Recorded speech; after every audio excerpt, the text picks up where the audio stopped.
ভয়ের ঘটনার অন্যরকম অনুভূতি পেতে আফনান দ্য হরর ওয়ার্ল্ডের সাথেই থাকতে হবে। আজকের এপিসোডে আপনাদের পাঠানো 6টি ঘটনা নিয়ে বরাবরের মতোই হাজির হয়েছি। দেশ ও দেশের বাইরে যেখান থেকে আজকের থার্সডে নাইটের 164তম আয়োজনের সাথে যুক্ত হচ্ছেন বা পরবর্তীতে হবেন, সকলকে জানাচ্ছি আন্তরিক মোবারকবাদ। আশা করি সবাই ভালো আছেন, সুস্থ আছেন। আজকের এই এপিসোডের প্রথম যে ঘটনাটি, এই ঘটনাটি শুনলে আপনাদের শরীর শিউরে উঠবে। এই ঘটনাটি আমাদেরকে যিনি পাঠিয়েছেন তার বেশ কয়েকটি ঘটনা ইতিমধ্যে আমরা প্রচার করেছি। ওনার নাম মোহাম্মদ সোহানুর রহমান। ওনার বাড়ি নাটোর জেলার লালপুর উপজেলার বিলমারিয়া ইউনিয়নের মোহরকয়া গ্রামে। ওনার ঘটনাটি দুই ভাগে বিভক্ত। দুটি ঘটনা আলাদা আলাদা হলেও ঘটনার একটা জায়গায় মূল বিষয়বস্তু কিন্তু অনেকটাই একই রকম। ঘটনায় চলে যাব। যারা আমাদের সাথে যুক্ত হয়েছেন বা হচ্ছেন, পরবর্তীতে হবেন, এই ভিডিওর লাইক বাটনে প্রেস করতে ভুলবেন না। আর এই ভিডিওর লিঙ্কটাও বেশি বেশি করে শেয়ার করে দেবেন, যাতে অনেকেই আমাদের সাথে যুক্ত হয়ে সত্য ভয়ের ঘটনার অনুভূতি নিতে পারেন। যারা ঘটনা পাঠাতে চান তারা লিখিত বা রেকর্ড করে যে কোনোভাবেই ঘটনা পাঠাতে পারবেন afnanthehorrorworldbd@gmail.com-এ। আর ঘটনা কেমন লাগছে তা জানিয়ে ভিডিওর কমেন্ট সেকশনে কমেন্ট করতে পারেন। এছাড়া আমাদের ফেসবুক পেজ এবং গ্রুপ রয়েছে আপনাদের হরর ওয়ার্ল্ড নামে, সেখানেও জানাতে পারেন। চলুন ঘটনায় ঢুকে যাই। ঘটনার প্রথম অংশ। এই ঘটনাটি ঘটেছিল 1984 কি 85 সালের দিকে। তখন এই সোহানুর রহমান ভাইয়ের বাবার বয়স ছিল 16-17 বছরের মতো। তখন এই সোহানুর রহমান ভাইয়ের ফুপা, অর্থাৎ এই সোহানুর রহমান ভাইয়ের বাবার দুলা ভাই যিনি, উনি ওই সময়ে একটা মহিষের গাড়ি চালাতেন। ফুপার নাম হচ্ছে মোহাম্মদ নবির উদ্দিন। ফুপার এই মহিষের গাড়ির মহিষ দুটো ছিল খুবই শক্তিশালী আর দেখতেও খুবই নজরকাড়া। যেমন শরীর খুবই পেশিবহুল আর দেখতেও সুন্দর, যে কেউ মহিষ দুটো দেখলে পছন্দ করবে। একদিন অন্য আরেকটি গ্রামের কিছু ফসল বয়ে উনি আর একটা জায়গায় পৌঁছে দিচ্ছিলেন। রাত হয়ে গিয়েছিল, অনেক রাত বিষয়টা এরকম না। তো উনি মহিষের গাড়িতে ফসল লোড দিয়ে যে পথ দিয়ে যাচ্ছিলেন, মাঠের ভেতরে চওড়া মেঠো পথ, দুপাশে ফসলি জমি। বর্ষাকালে এই জমিগুলো পুরোটাই পানির নিচে তলিয়ে যায়। তখন মানুষজন সেখানে মাছ টাছ ধরে আর কি। তখন অবশ্য পানি ছিল না, ওই সময় বর্ষাকাল ছিল না। তো রাতে যখন আসছিলেন, চাঁদের আলো মোটামুটি ভালোই ছিল, পথ চলতে অসুবিধা হচ্ছিল না। শুনশান নীরব রাস্তা। ফুপা আর তার এই মহিষ দুটো ছাড়া রাস্তায় কোনো মানুষকেই দেখা যাচ্ছে না, অন্য কোনো প্রাণীকে উনি দেখছেন না। ফুপা গাড়ি নিয়ে যখন ওই রাস্তা ধরে অনেকটা পথই পার করে এসেছেন, ঠিক তখনই ফুপা দেখতে পান সামনের দিক থেকে সাদা একটি আলো। হারিকেন জ্বললে যেমন আলোর মতো হয় না, ওই রকম একটা গোল টাইপের আলো, ছোট একটা আলো আর কি। এই আলোটা সামনের দিকে এগিয়ে আসছে। উনি শুরুতে মনে করেছিলেন যে হারিকেন হাতে নিয়ে কেউ একজন আসছে আর কি, কিন্তু পরে ওনার ভুল ভাঙে। আবার উনি চিন্তা করেছিলেন বড় আকারের কোনো জোনাকি পোকা কিনা, কিন্তু জোনাকি পোকা তো জলে নেভে, ওটা কিন্তু ওরকম হচ্ছিল না, একদম স্থির ছিল, তার আলোটা স্থির ছিল, কিন্তু এগিয়ে আসছিল মহিষের গাড়ির দিকে। ফুপা দেখতে পেলেন ওই আলোটা ভাসতে ভাসতে এগিয়ে এসে ওনার একটা মহিষের গায়ে লাগলো, আর একটা মহিষের গায়ে লাগলো। এরপর আলোটা ভ্যানিশ হয়ে গেল। আর ঠিক ওই সময়ে একটা মহিষ থরথর করে কাঁপাকাঁপি শুরু করলো, আর সাথে সাথে মাটিতে বসে পড়লো, বসে পড়েই শুয়ে পড়লো।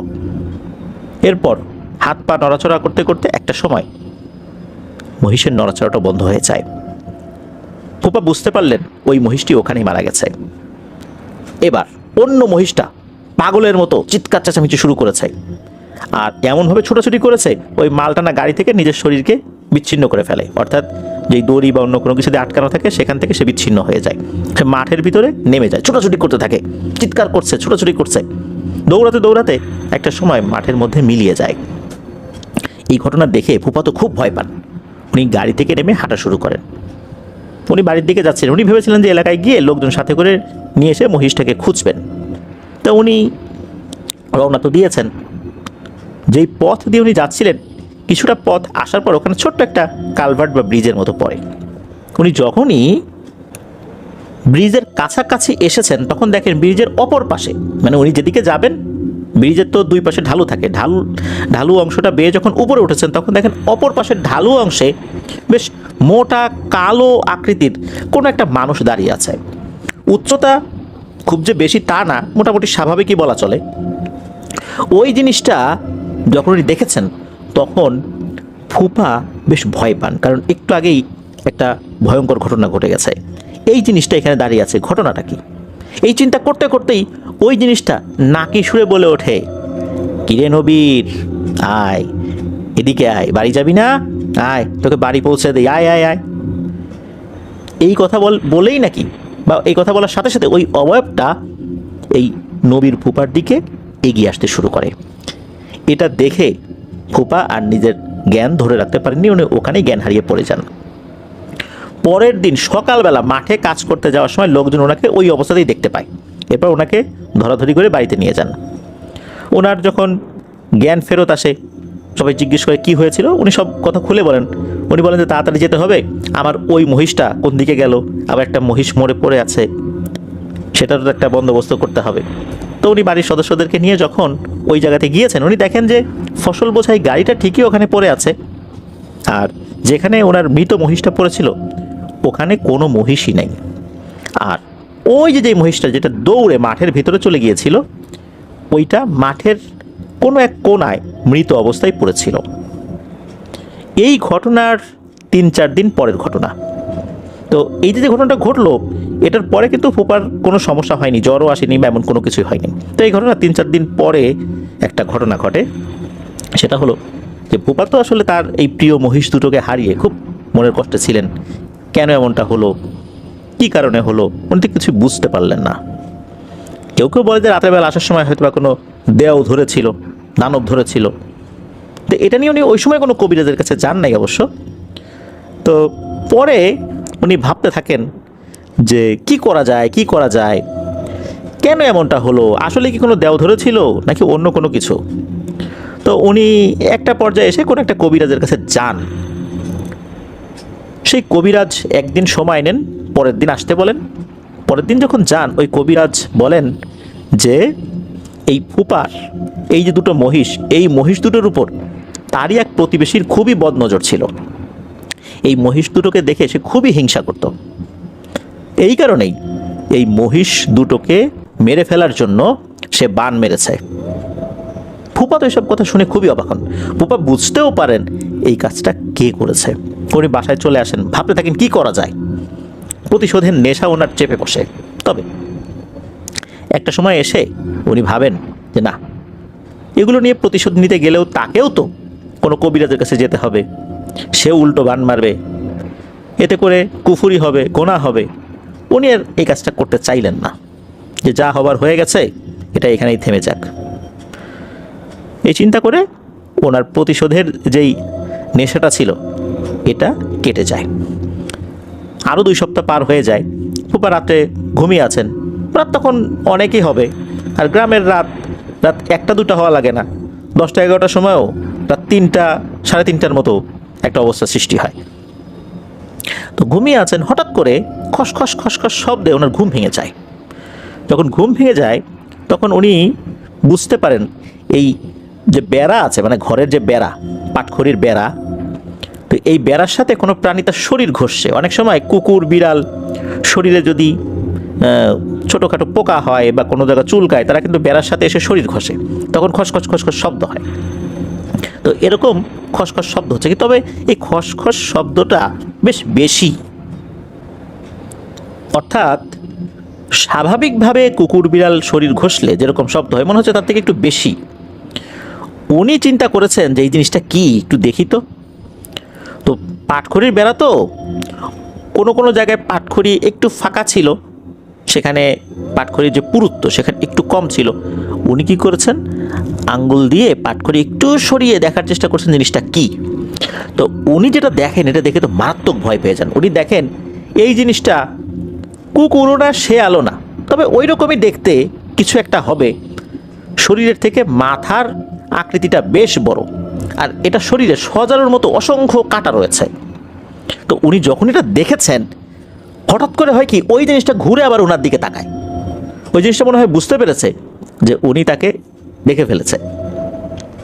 ওই জিনিসটা ঘুরে তাকিয়েই ওনার একদম কাছাকাছি চলে আসে মুহূর্তের মধ্যে, মানে বেড়ার ওই পাশ থেকেই। আর হঠাৎ করে ফুপা টের পান যে বেড়ার যে নিচের অংশ, এটা ওই জিনিসটা ভেঙে ফেলেছে। ভেঙে ফেলেই সাথে সাথে ফুপার পায়ে কামড় দিয়ে ফুপাকে হিড়হিড় করে টেনে নিয়ে যাওয়া শুরু করেছে। ফুপা তো বেড়া ভেঙে বাইরে চলে গেছেন, চিৎকার চেঁচামেচি শুরু করে দিয়েছেন। ফুপুর তো ঘুম ভেঙে যায়। ফুপু উঠে দেখেন এই অবস্থা, ফুপাকে টেনে নিয়ে যাচ্ছে। উনি তো চিৎকার চেঁচামেচি শুরু করছেন যে এই ঘটনা, লোকজন চলে আসছে। তখন লোকজন জিজ্ঞেস কী হয়েছে, এই ঘটনা, কোন একটা প্রাণী নিয়ে যাচ্ছে। লোকজন তো হারিকেন, টর্চ লাইট, মানে যার কাছে যেটা ছিল নিয়ে বের হয়েছে। আশেপাশে খুঁজতে থাকে। খুঁজতে খুঁজতে ওই যে যেই জায়গাটাতে ফুপার মহিষ মারা গিয়েছিল, ওই জায়গার দিকে যখন চলে আসে, তখন তারা দূর থেকে দেখে যে একটা প্রাণী বেশ আকার আকৃতিতে বড়, ওই প্রাণীটা কিছু একটা খাওয়ার চেষ্টা করছে। তখন ওনারা দূর থেকে টর্চ লাইট মেরেছেন, দেখেন যে আসলেই এটা শেয়ালও না, কুকুরও না, আকার আকৃতিতে বেশ বড়, মাথাটাও বেশ বড়, আর সমস্ত শরীরে কাঁটা রয়েছে, সজার মতো কাঁটা রয়েছে। এই জিনিসটা যখনই মানুষ দেখে ফেলেছে, অনেকে দূর থেকে টর্চ লাইট মেরেছে, ওই জিনিসটা ভ্যানিশ হয়ে যায়, দৌড়ে পালায় না, সাথে সাথে ভ্যানিশ হয়ে যায়। তো লোকজন তো কাছে চলে গিয়েছে, সবাই গিয়ে দেখে যে ফুপা অজ্ঞান অবস্থায় পড়ে আছে। আর ওনার পায়ের একটা জায়গা থেকে, বিশেষ করে হাঁটুর নিচে যেই অংশটা থাকে, এখানকার একটা অংশে কিন্তু বেশ পেশিবহুল একটা জায়গা থাকে আমাদের হাঁটুর নিচে পায়ের আর কি, ওই মাংসটুকু মনে হচ্ছে খুবলে তুলে নিয়ে গেছে। ফুপা তো অজ্ঞান অবস্থায় পড়ে আছে। ফুপাকে দ্রুত বাসায় নিয়ে আসা হয়, রক্ত পড়ছিল। গ্রামীণ চিকিৎসা দিয়ে আপাতত রক্ত বন্ধ করা হয়। তো ফুপার জ্ঞান ফেরত আসে পরের দিন। ওই দিন থেকেই, অর্থাৎ সকাল থেকেই মনে হচ্ছে যে ফুপার পায়ের ওই অংশে পচন ধরেছে। খুব দ্রুত তার শারীরিক অবস্থার অবনতি হতে থাকে। ফুপা নাকি চোখ বন্ধ করলেই ওই কাঁটাওয়ালা ওই অবয়বটাকে উনি স্বপ্নে দেখতেন। ওই অবয়বটা নাকি তাকে বলতো, তোকে আমি নিয়ে যাবো রে নবীর, তুই আমার সাথে চলে আয়, কেউ তোকে আটকাতে পারবে না আমার থেকে, আর আমি তোকে নিয়ে যাবই। 7 থেকে 10 দিন অসুস্থ থাকার পর ফুপা ইন্তেকাল করেন। ওনার মৃত্যুতে পুরো পরিবারে শোকের ছায়া নেমে আসে। ওনার মৃত্যুর পরে আর কখনোই কারোর সাথে কোনো প্যারানরমাল বিষয় ঘটেনি, বিশেষ করে ওনার পরিবারের সাথে আর কি। ফুপু এক কবিরাজের মাধ্যমে জেনেছিলেন যে মূলত যেই লোকটা বান মেরে তার মহিষকে মেরেছে, সেই লোকটাই পরবর্তীতে ফুপাকে আর একটা মরণ বান মেরেছে। আর এভাবেই এই পরিবারের একমাত্র উপার্জনক্ষম ব্যক্তিকে শেষ করে দেওয়া হয়। ফুপার স্বপ্ন ছিল এই সোহানুর রহমান ভাইয়ের বাবাকে পুলিশ অফিসার বানাবেন। তবে পরবর্তীতে ওনার বাবা সেনাবাহিনীতে চাকরি পান। তখন তো আসলে ফুপা জীবিত ছিলেন না, উনি যদি দেখে যেতে পারতেন উনি অনেক খুশি নাকি হতেন, এমনটাই জানিয়েছেন সোহানুর রহমান ভাই। তবে এখন সোহানুর রহমান ভাইয়ের বাবা উনি অবসরপ্রাপ্ত একজন সেনা কর্মকর্তা। এই তো আমরা শুনলাম ঘটনার প্রথম অংশ। চলুন এবার চলে যাই এই ঘটনার দ্বিতীয় অংশে। তো এই ঘটনার যে দ্বিতীয় অংশ, এই ঘটনাটি ঘটেছিল সোহানুর রহমান ভাইয়ের নানির ছোট ভাইয়ের সাথে। ঘটনাটার সময়ের কালটা আসলে নানির সঠিক ঠিক মনে নাই, তবে যতটুকু মনে পড়ে নানি বলেছে এটা 1990 সালের আশেপাশে হবে আর কি। নানির ছোট ভাইয়ের ছিল বিরাট বড় বড় 4টা আমের বাগান। সে আমের ব্যবসা করত, নির্দিষ্ট সিজনে আম বেচা কেনা করে যে অর্থ পেত তা দিয়ে সারা বছর ওনার খুব ভালোই চলে যেত। বেশ ভালো বলতে মোটামুটি সচ্ছলভাবেই আর কি। আর বড় বড় আম ব্যবসায়ীদের সাথে ওনার উঠা বসা ছিল। তো একদিন উনি আম বাগানে, তখন আম পাড়ার সময় হয়ে গেছিল আর কি, আম পাড়ার জন্য শ্রমিক নিয়ে আসছেন। যেই যেই গাছগুলোতে শ্রমিকরা উঠে নির্দিষ্ট পদ্ধতিতে আম পারবেন সেইভাবে আম পাড়া হচ্ছিল। শ্রমিকরা আম পেড়ে ক্যারেটে বোঝাই করেছে। তো গাছের ছায়া বসে একটা টেবিলের উপরে উনি হিসাব করছেন যে কতগুলো ক্যারেট বোঝা হলো, মানে বোঝাই করা হলো, এইটা সেটা। ওই সময় নাকি হঠাৎ করে কোত্থেকে একটা দমকা গরম বাতাস এসে ওনার গায়ে লাগে। যখনই দমকা বাতাস এসে লেগেছে, সাথে সাথে উনি চিৎকার চেঁচামেচি শুরু করে দিয়েছে। ও আল্লাহ রে, আমার গা পুড়ে গেল রে, কে আমার গায়ে আগুন ধরাই দিল রে, জ্বলে গেল, পুড়ে গেল, এরকমভাবে চিৎকার চেঁচামেচি শুরু করেছে। শ্রমিকরা তো বুঝতে পারছে না কি হলো, কি এমন ঘটনা ঘটলো, হঠাৎ করে উনি এমন শুরু করলেন। তো ওনার নাম ছিল তো জালাল। তো জালাল নানাকে তার বাসায় নিয়ে আসা হলো, শ্রমিকরা ধরাধরি করে তাকে নিয়ে আসলেন আর কি। তো এই জালাল নানার বাবা, উনিও ছিলেন একজন নামকরা কবিরাজ। আর উনি অবশ্য কবিরাজ তার পেশা ছিল না, উনি মোহরকয়া সরকারি প্রাথমিক বিদ্যালয়ের গণিতের শিক্ষক ছিলেন, পাশাপাশি কবিরাজি করতেন। উনি স্থানীয়ভাবে বংশী মাস্টার নামে পরিচিত ছিলেন। এখনও ওই এলাকার অনেকেই তার ছাত্র রয়েছে, যদিও বা উনি জীবিত নাই, তার কাজের জন্যই তাকে মনে রেখেছে। তো যাই হোক, এই জালাল নানার এই অবস্থা দেখে ওনার বাবা তো বেশ ঘাবড়ে যান, কেননা উনি তো কবিরাজ। আর ওনার ছেলের এই অবস্থা দেখে বুঝতে পেরেছিলেন যে ছেলেকে মরণ বান মারা হয়েছে। জালাল নানার শারীরিক অবস্থার বেশ অবনতি হতে শুরু করে। ওনার শরীরের বিভিন্ন জায়গায় বড় বড় চাকা চাকা দাগ দেখা যায়, আর অল্প কিছুক্ষণের মধ্যেই সেখানে ঘায়ের মতো দেখা যায়। আর জালাল নানার শরীর থেকে ভয়ঙ্কর রকমের বিশ্রী দুর্গন্ধ বের হচ্ছিল, উনি যন্ত্রণায় কাতরাচ্ছিলেন।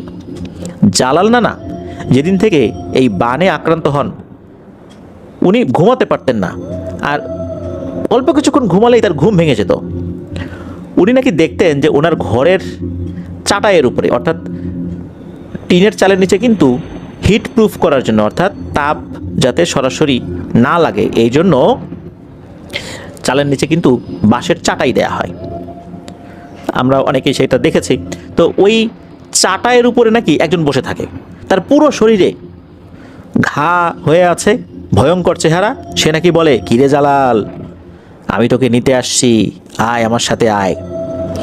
এটা কিন্তু শুধু জালাল নানাই স্বপ্নে দেখতে পেত। এটা দেখার সাথে সাথে নানা চিৎকার দিয়ে ঘুম থেকে উঠে যেতেন, সবাইকে বলতেন যে এই চাটাইয়ের উপরে আমি এরকম একটা জিনিসকে দেখছি। তো অন্যরা তো কেউ আর দেখতো না। জালাল নানার বাবা তো বুঝতে পারতেন ঘটনাটা কি হয়েছে। জালাল নানাকে যখন ভেজা তোয়ালে দিয়ে মুছিয়ে দেওয়া হতো তার শরীরটা, তখন উনি কিছুটা আরাম পেতেন। জালাল নানার বাবা উনি কিছুই করতে পারেননি, কারণ এই বানটা কাটানোর জন্য নাকি অনেক সময় দরকার ছিল। উনি চেষ্টা করেছিলেন, তবে এই বান লাগার 5 দিনের মাথায় জালাল নানা মারা যান। মারা যাওয়ার দিন দুপুরবেলা নাকি নানিকে বলেছিলেন, বুবু, তোমার হাতের রান্না করা মুরগির মাংস দিয়ে ভাত খেতে আমার খুব মন যাচ্ছে। তো নানি মুরগির মাংস রান্না করে জালাল নানাকে ভাত খাওয়ান। তো ভাত খাওয়ার কিছুক্ষণ পর জালাল নানা বলেন, বুবু, আমার মনে হয় সময় শেষ হয়ে গেছে, ভালো থেকো, আমার জন্য দোয়া করো। এর কিছুক্ষণ পরেই জালাল নানা মৃত্যুবরণ করেন। বাড়িতে সবাই কান্নাকাটি শুরু করে দেয়। পরবর্তীতে জানা যায় মূলত এই জালাল নানাকে যে বানটা মারা হয়েছিল, এটা ইচ্ছাকৃতভাবে মারা হয়নি। মূলত অন্য কোনো এক কবিরাজ আর একজনের হয়ে বান মেরেছিল, তবে সেটা অন্য ব্যক্তিকে। এই বানটা মারার পর এটা ভয়ঙ্কর এক বাতাস হয়ে নাকি ছুটে যাচ্ছিল। যে পথ দিয়ে যাচ্ছিল ওই পথে জালাল নানা বসেছিলেন, সেটা এসে জালাল নানার গায়ে লেগে যায়। মূলত এটা অনাকাঙ্ক্ষিত ঘটনা, ভুলবশত এই জিনিসটা লেগে যায়, যার ফলশ্রুতিতে এই ঘটনাটি ঘটেছে। প্রিয় লিসেনার্স, এই যে দুটো ঘটনা আপনাদের সাথে শেয়ার করলাম, প্রথম যে ঘটনাটি আপনারা খেয়াল করবেন, গ্রামে কোনো বাড়িতে বেশ বড় একটা দুধেল গাই রয়েছে বা গাভী রয়েছে, বান মেরে ওই গাইটাকে মেরে ফেলে, অথবা তার যেই ওলান এটা নষ্ট করে দেয়। তারপর কোনো বাড়িতে বেশ ফলজ গাছ রয়েছে, সেই গাছের ফলটা নষ্ট করে দেয় বান মেরে। এরকম কিন্তু হরহামেশাই গ্রাম অঞ্চলে ঘটে। এটা শহর এলাকাতেও ঘটে যে না তা কিন্তু না। আর বদনজরের ব্যাপারটা তো রয়েছেই, এটা আপনারা সকলেই জানেন। আপনারা খোঁজ নিলে জানতে পারবেন গ্রামে এই ধরনের বান মারার ব্যাপারগুলো হরহামেশাই ঘটে। হিংসার বশবর্তী হয়ে এই কাজগুলো অনেকেই করে থাকেন। আর দ্বিতীয় অংশ যেটা এই ঘটনার, সেখানে কিন্তু এক অদ্ভুত বিষয় জানতে পারলাম। যখন বান মারা হয়, এটা গরম বাতাস হয়ে ছুটে যায়। বান শব্দের অর্থ কিন্তু তীর, স্বর বা তীর। এটা তীরের মতোই ছুটে যায়। গরম বাতাস হয়ে যদি কারো গায়ে লেগে যায় কোনো কারণে, তাহলে কিন্তু সে আক্রান্ত হয়। এই ঘটনা থেকে এমনটাই জানতে পারলাম। আসলে খুবই মর্মান্তিক একটি ঘটনা ছিল, যেখানে দুটো মানুষের নির্মম মৃত্যু আমরা দেখেছি। প্রথমটা হিংসার বশবর্তী হয়ে একজন নিরীহ মানুষকে হত্যা করা হয়, আর দ্বিতীয় ঘটনা অনাকাঙ্ক্ষিত ভুলবশত একজন বানের শিকার হয়ে যায়। আল্লাহ আমাদেরকে হেফাজত করুন। প্রিয় লিসেনার, সবসময় বলি যে আমরা যতই নিজেদের জন্য নিরাপত্তা বলয় তৈরি করি না কেন, আল্লাহ যদি আমাদেরকে হেফাজত না করেন, কোনোভাবেই আমরা বাঁচতে পারবো না এই ধরনের সমস্যা থেকে। এই জন্য আমরা আমাদের নিরাপত্তার দায়িত্ব আল্লাহর উপর ছেড়ে দিব, এটা যেমন সত্য, আর সেই সাথে আমাদের যে ডিফেন্স লেয়ার বা নিরাপত্তা বলয়, এই জিনিসটা মেনটেন করার জন্য সেলফ রুকিয়া সেগুলো আমরা করার চেষ্টা করবো ইনশাল্লাহ সব সময়। ধন্যবাদ জানাচ্ছি সোহানুর রহমান ভাইকে ওনার পাঠানো এই ঘটনার জন্য। আমরা দোয়া করি এই দুইজন ব্যক্তিকে, এই নবীর ফুপা এবং জালাল নানা, আল্লাহ তাআলা তাদের ভুল ত্রুটি ক্ষমা করে জান্নাতুল ফিরদাউসের মেহমান হিসাবে কবুল করুন। আর যারা এই কাজগুলো করেছেন তারা এখন জীবিত আছেন কি না আমি জানি না, আল্লাহ তাআলা তাদের সাথে কি আচরণ করবেন তা আল্লাহ ভালো জানেন। তারা এই কাজের জন্য তওবা ইস্তেগফার করেছেন কিনা তা তো আমরা জানি না। আল্লাহ তাদের যেটা ন্যায্য সেটাই বিচার করবেন। নিশ্চয়ই আল্লাহ কারো উপর জুলুম করবেন না। প্রিয় লিসেনার, চলুন আমরা চলে যাব আমাদের এবারে থার্সডে নাইটের 164তম আয়োজনের পরবর্তী ঘটনায়।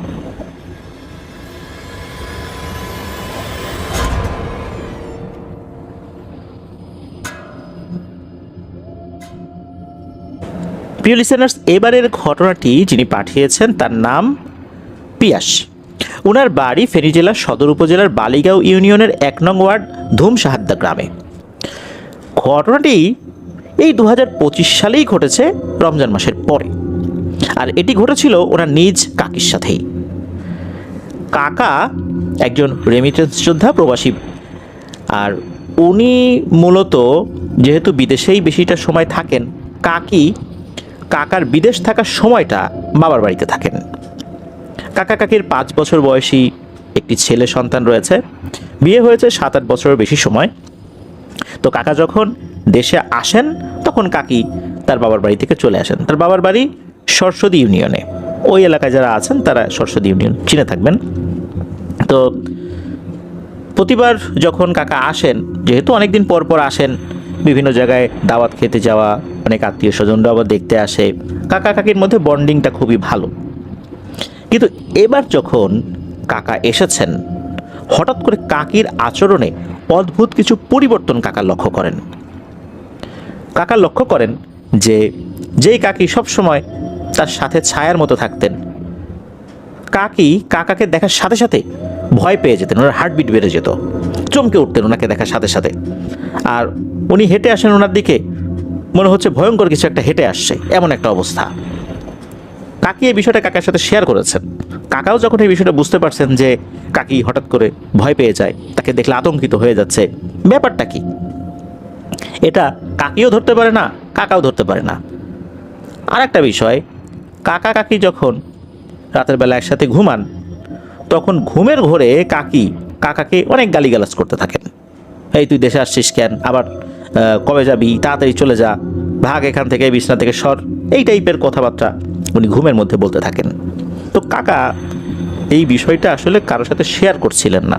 বিষয়টা একান্ত দুজনের মধ্যে ঘটছে, এই জন্য বিষয়টা কারোর সাথে শেয়ার করতে চান নাই। অনেকদিন পর বাড়িতে আসছেন, এসব বিষয় নিয়ে শেয়ার করলে বিষয়টা কেমন হয়, এই জন্য উনি শেয়ার করতে চান নাই।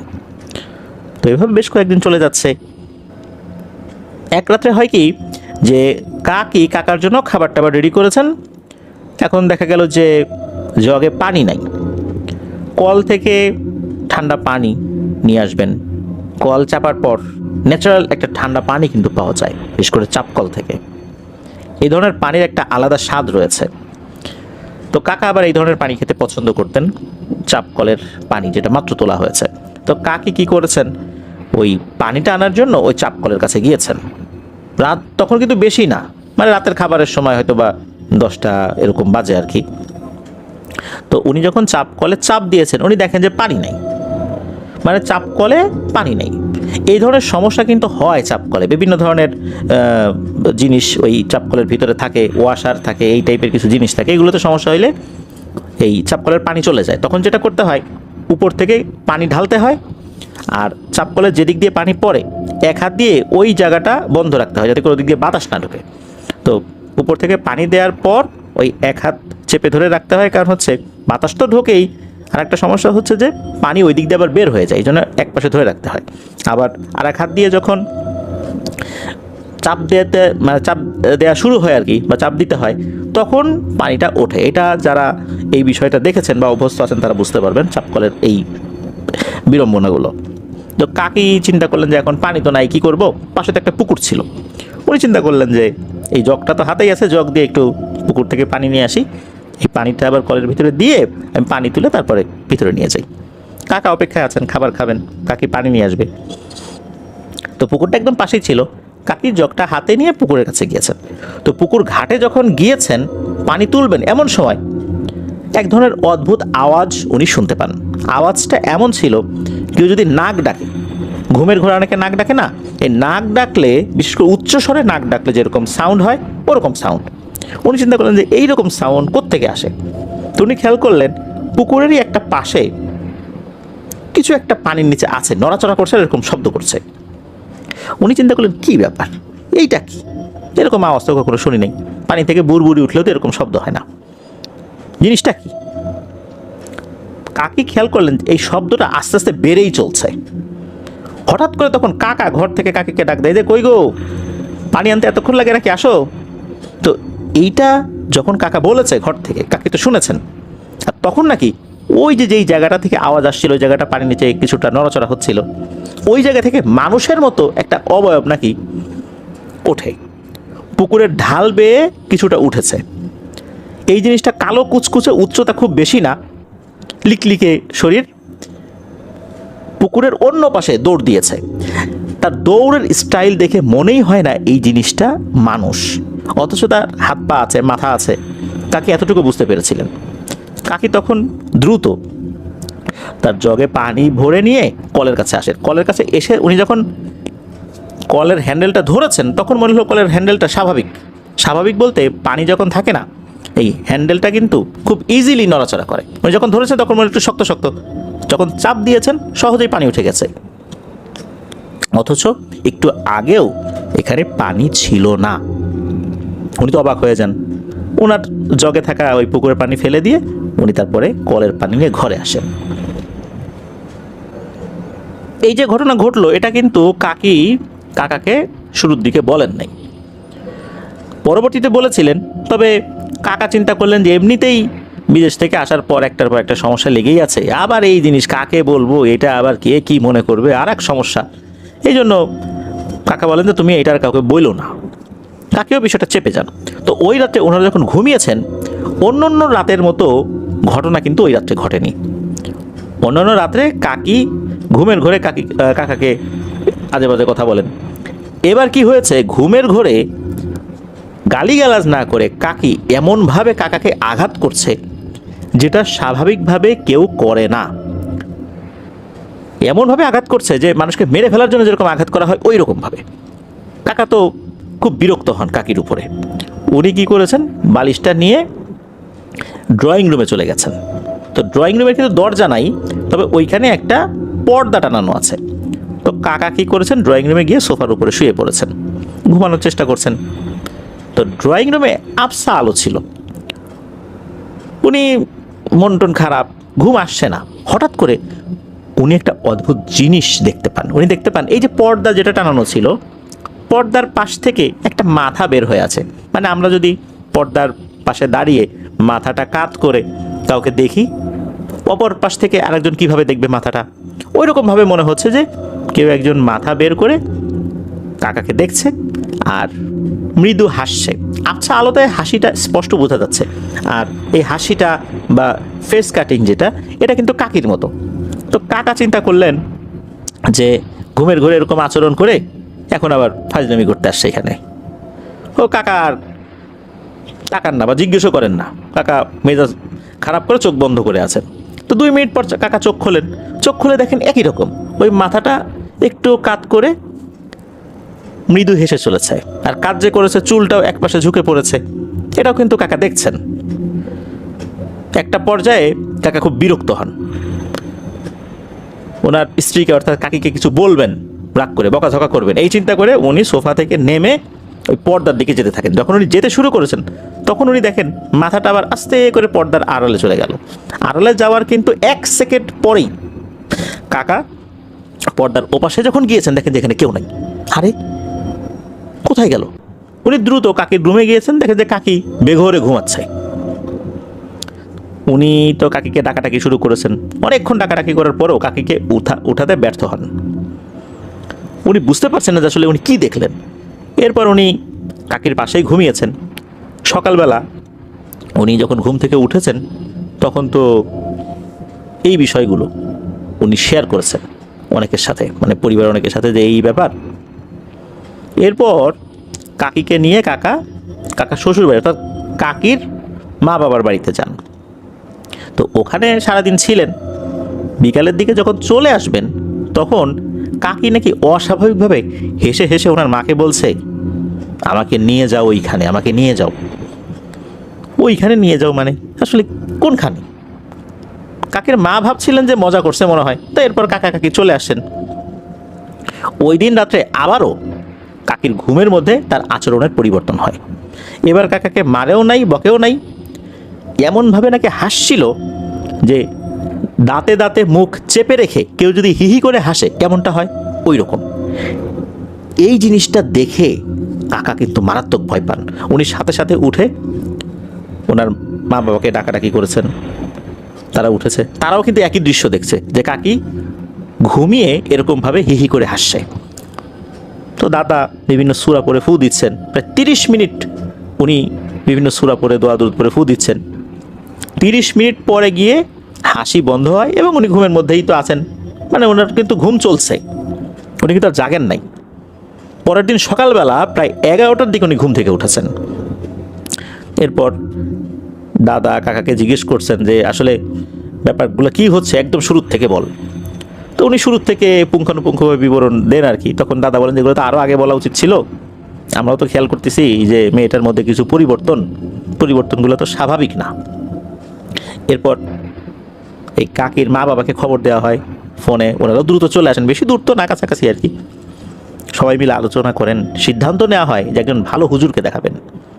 ঘণ্টাখানেকের মধ্যে একজন হুজুরকে দেখানো হয় আর কি। হুজুর সব কথা শুনে কাকিকে তেল পড়া, পানি পড়া এগুলো দিয়ে যান এবং বলেন যে জিন হাজির করে দেখতে হবে আসলে ব্যাপারটা কি। আর উনি এটাও বলেন যে আগামী দিন এই বিষয়টা জানাবেন। তো ওই দিন রাতেও কিন্তু এই যে তেল পড়া, পানি পড়া এই জিনিসগুলো ব্যবহার করেও কাকির আচার আচরণে কিন্তু পরিবর্তন হয় নাই। রাতের বেলা দাঁতে দাঁত চেপে রেখে কাকি হাসছে। কাকি যখন দাঁতে দাঁত চেপে রেখে হাসছে ঘুমের ঘরে, তখন কিন্তু ওই বাড়ির বেশ কয়েকজন পুরুষ সদস্য, মহিলা সদস্য মিলেও এই 2 পাটির দাঁত আলাদা করতে পারেনি, এত চেপে উনি হাসছিলেন আর কি ওই দাঁতের পাটি দুটো। তো যাই হোক, পরের দিন হুজুরের কাছ থেকে ভিন্ন ধর্মী একটি ঘটনা ওনারা শুনতে পান। হুজুর বলেন 2024 সালে ফেনীতে ভয়াবহ বন্যা হয়েছিল। তখন কাকি ওনার বাবার বাড়িতে ছিলেন। বন্যার প্রথম দিকে যখন আস্তে আস্তে পানি বাড়ছিল, কাকিদের বাড়ির আশেপাশে অনেক বড় বড় জমি ছিল। কাকি দুপুরবেলা মাছ ধরার জন্য জমির মাঝখানে গিয়েছেন। তখন ওনার সাথে ওনার পাশের বাড়ির আরও 3-4 জন লোক থাকলেও কাকি একা ওনাদের থেকে দূরে চলে গিয়েছেন। জমির পাশে একটা বাগান ছিল, আর ওইটার পাশে একটা ছোট গর্তের মতো ছিল, ওইখানে কিছু মাছ কাকি দেখতে পান। তো ওইটা থেকে মাছ তুলে আনার জন্য কাকি ওই দিকটাতে গিয়েছিলেন। মূলত ওইখানেই একটা গাছে একটা পুরুষ দুষ্টু জিন কাকিকে দেখেছিল। এরপরেই ওই জিনটা নাকি প্ল্যান করেছিল কাকির পিছনে লাগবে, কিন্তু কোনো কিছু একটা চিন্তা করে আর ওই সময় পিছন নেয় নাই। সমস্যা হয় কি, কাকি ওই দিনই সন্ধ্যার পর ওনার ছোট ভাইকে নিয়ে ওই গর্তের কাছে আসে যে মাছ আরও কিছু আছে কিনা। ওই সময় জিনটা সুযোগ পেয়ে যায় কাকির পেছনে লাগার। কাকিকে মাঝে মধ্যে ছোটোখাটো ভয় দেখালেও বড় ধরনের কোনো ভয় দেখাতো না, ক্ষতিও করতো না, খুব একটা প্রভাব কাকির উপর পড়েও নেই। সমস্যা যেটা হয় সেটা হলো, কাকা যখন দেশে আসছে তখন ওই জিনটা চাইতো না যে কাকার সাথে সে ভালো করে কথা বলুক, এক বিছানায় ঘুমায় থাক, এটা এই জিনটা চাইতো না। এই জন্যই এমন একটা প্রভাব বিস্তার করেছিল যাতে করে রাতের বেলা কাকি ঘুমের ঘোরে কাকাকে বিভিন্ন আজে বাজে কথা বলতো, আঘাত করতো, হাসাহাসি করতো, এই ধরনের বিষয়গুলো হতো। আর ওই জিনের প্রভাবেই মূলত কাকি কাকাকে দেখে ভয় পেতেন। কাকার চেহারা দেখলে ওনার মধ্যে একটা ভয় কাজ করতো, মনে হতো ভয়ঙ্কর কিছু একটা তার দিকে হেঁটে আসছে। এটাই হচ্ছে কারণ। আর ওই জিনটা নাকি খুবই দুষ্টু স্বভাবের, সুযোগ পেলেই কাকিকে গায়েব করে দেবে, তাকে আর পাওয়াই যাবে না। তো এই কথা শোনার পর সবাই তো কান্নাকাটি শুরু করে। কাকা কাকির একটা 5 বছরের ছেলে আছে, এর ভবিষ্যৎ কি হবে এটা যদি সমাধান না করা যায়। তখন হুজুর উনি বলেন যে ইনশাল্লাহ সমাধান হবে, তবে আমার ওস্তাদ এটা সমাধান ইনশাল্লাহ করতে পারবেন। তো ওস্তাদের ঠিকানা দিয়ে দেন, ওস্তাদের কাছে ওনারা যান। তো ওস্তাদ বলেন যে ঠিক আছে, এই সমস্ত সমস্যাগুলো এর আগেও আমি সমাধান করেছি। মূলত আশিক জিনের কারণে এই ধরনের সমস্যাগুলো হয়ে থাকে, যে জিনেরা অন্যের প্রতি আকৃষ্ট হয়, তাদেরকে বিরক্ত করে, সংসার করতে দেয় না, বিভিন্নভাবে বাধাগ্রস্ত করে, হাজব্যান্ড ওয়াইফের সম্পর্ক ভালো থাকে না, ঝগড়াঝাটি হয়। এগুলো সমাধান করা যাবে ইনশাল্লাহ।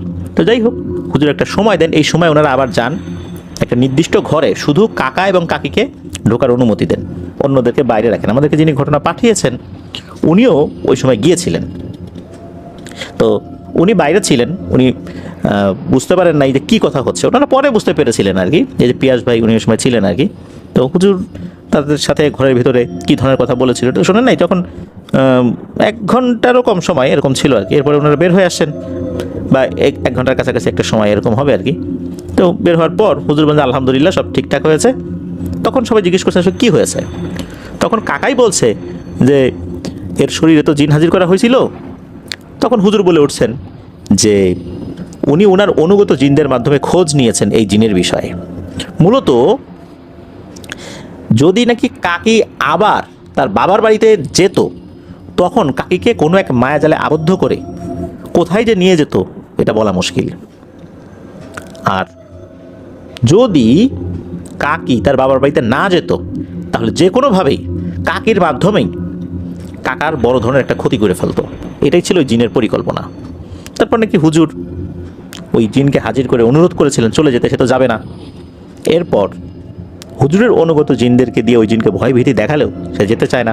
এরপর ওই জিনরা বলে যে এই জিনের মা বাবা নাকি এই বিষয়টা জানে। তখন মা বাবাকে হাজির করার প্রক্রিয়া করা হলেও বাবা আসেনি, তবে মা এসেছিল। মা আসার পর সেই বিষয়গুলো শোনে হুজুরের কাছ থেকে। তখন তার মা বলে ঠিক আছে, আমি আমার ছেলেকে আলাদা করে রাখবো, যেহেতু ও ওর সংস্পর্শে এসেছে, এই জন্য এখানে কিছু ব্যাপার রয়েছে যেগুলো করতে হবে। 20 কেজি মিষ্টি, 5টা মোরগ, এই জিনিসগুলো ওইখানে দিয়ে আসতে হবে যেখানে কাকিকে ওই জিনটা আসর করেছিল প্রথম। ওই যে একটা জমির মধ্যে বাগান আছে, সেই বাগানের কাছে গর্ত ছিল, যে গর্তের কাছে মাছ দেখেছিলেন, ঠিক ওই জায়গাতে। আর এটা কাকিকেই দিয়ে আসতে হবে, কাকা যেতে পারবে না। আর 100 দিন টানা 100 দিন যেন কাকি তার বাবার বাড়িতে না যান। 100 দিন পরেও যদি যান, রাতের বেলা খুব জরুরি দরকার ছিল যেন বাইরে বের না হন। তো যেরকম বলা হয়েছিল সেই কাজটাই করা হয়েছিল। আল্লাহর রহমতে এরপর থেকে আর কোনো ধরনের সমস্যা এখন পর্যন্ত হয় নাই, আলহামদুলিল্লাহ। প্রিয় লিসেনার্স, এই যে সময়গুলোতে আসলে এই ধরনের জায়গাগুলোতে যেতে হয় না। এই ধরনের জায়গাগুলোতে গেলে আশিক জিন ছাড়াও অনেক ভয়ঙ্কর জিনগুলো কিন্তু আক্রমণ করতে পারে। তো এটাই ছিল ঘটনা। ধন্যবাদ জানাচ্ছি পিয়াস ভাইকে আপনার এই ঘটনার জন্য। প্রিয় লিসেনার্স, চলুন চলে যাব আমাদের এবারের এপিসোডের পরবর্তী আরও একটি নতুন ঘটনায়।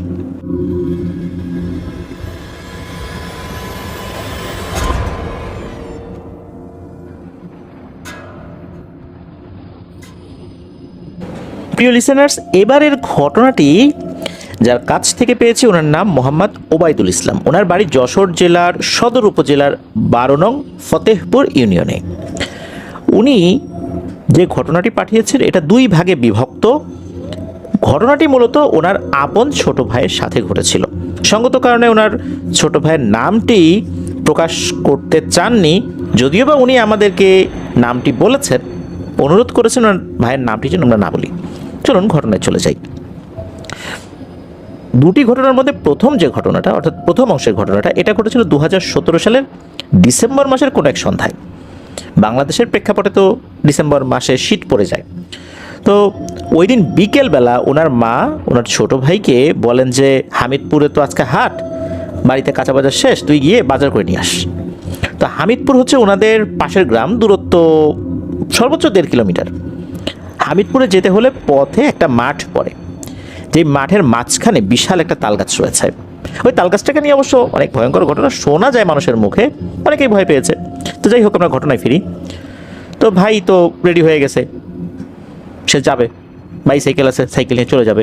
ওই সময় আবার এই ওবায়দুল ভাইয়ের ছোট ছেলে, বাচ্চা ছেলে আর কি, সেই ছেলেটা এসে বলছে, চাচ্চু হাট থেকে আসার সময় আমার জন্য পাউরুটি নিয়ে আসবা। তখন ওনার ছোট ভাই বলছে যে ঠিক আছে, নিয়ে আসবো। এরপর তো সাইকেল নিয়ে চলে গেছে, বাজার ঘাট করে চলে আসছে। চলে আসার পর মানে হুড়মুড় করে সে দ্রুত নিজের ঘরে ঢুকে যায়।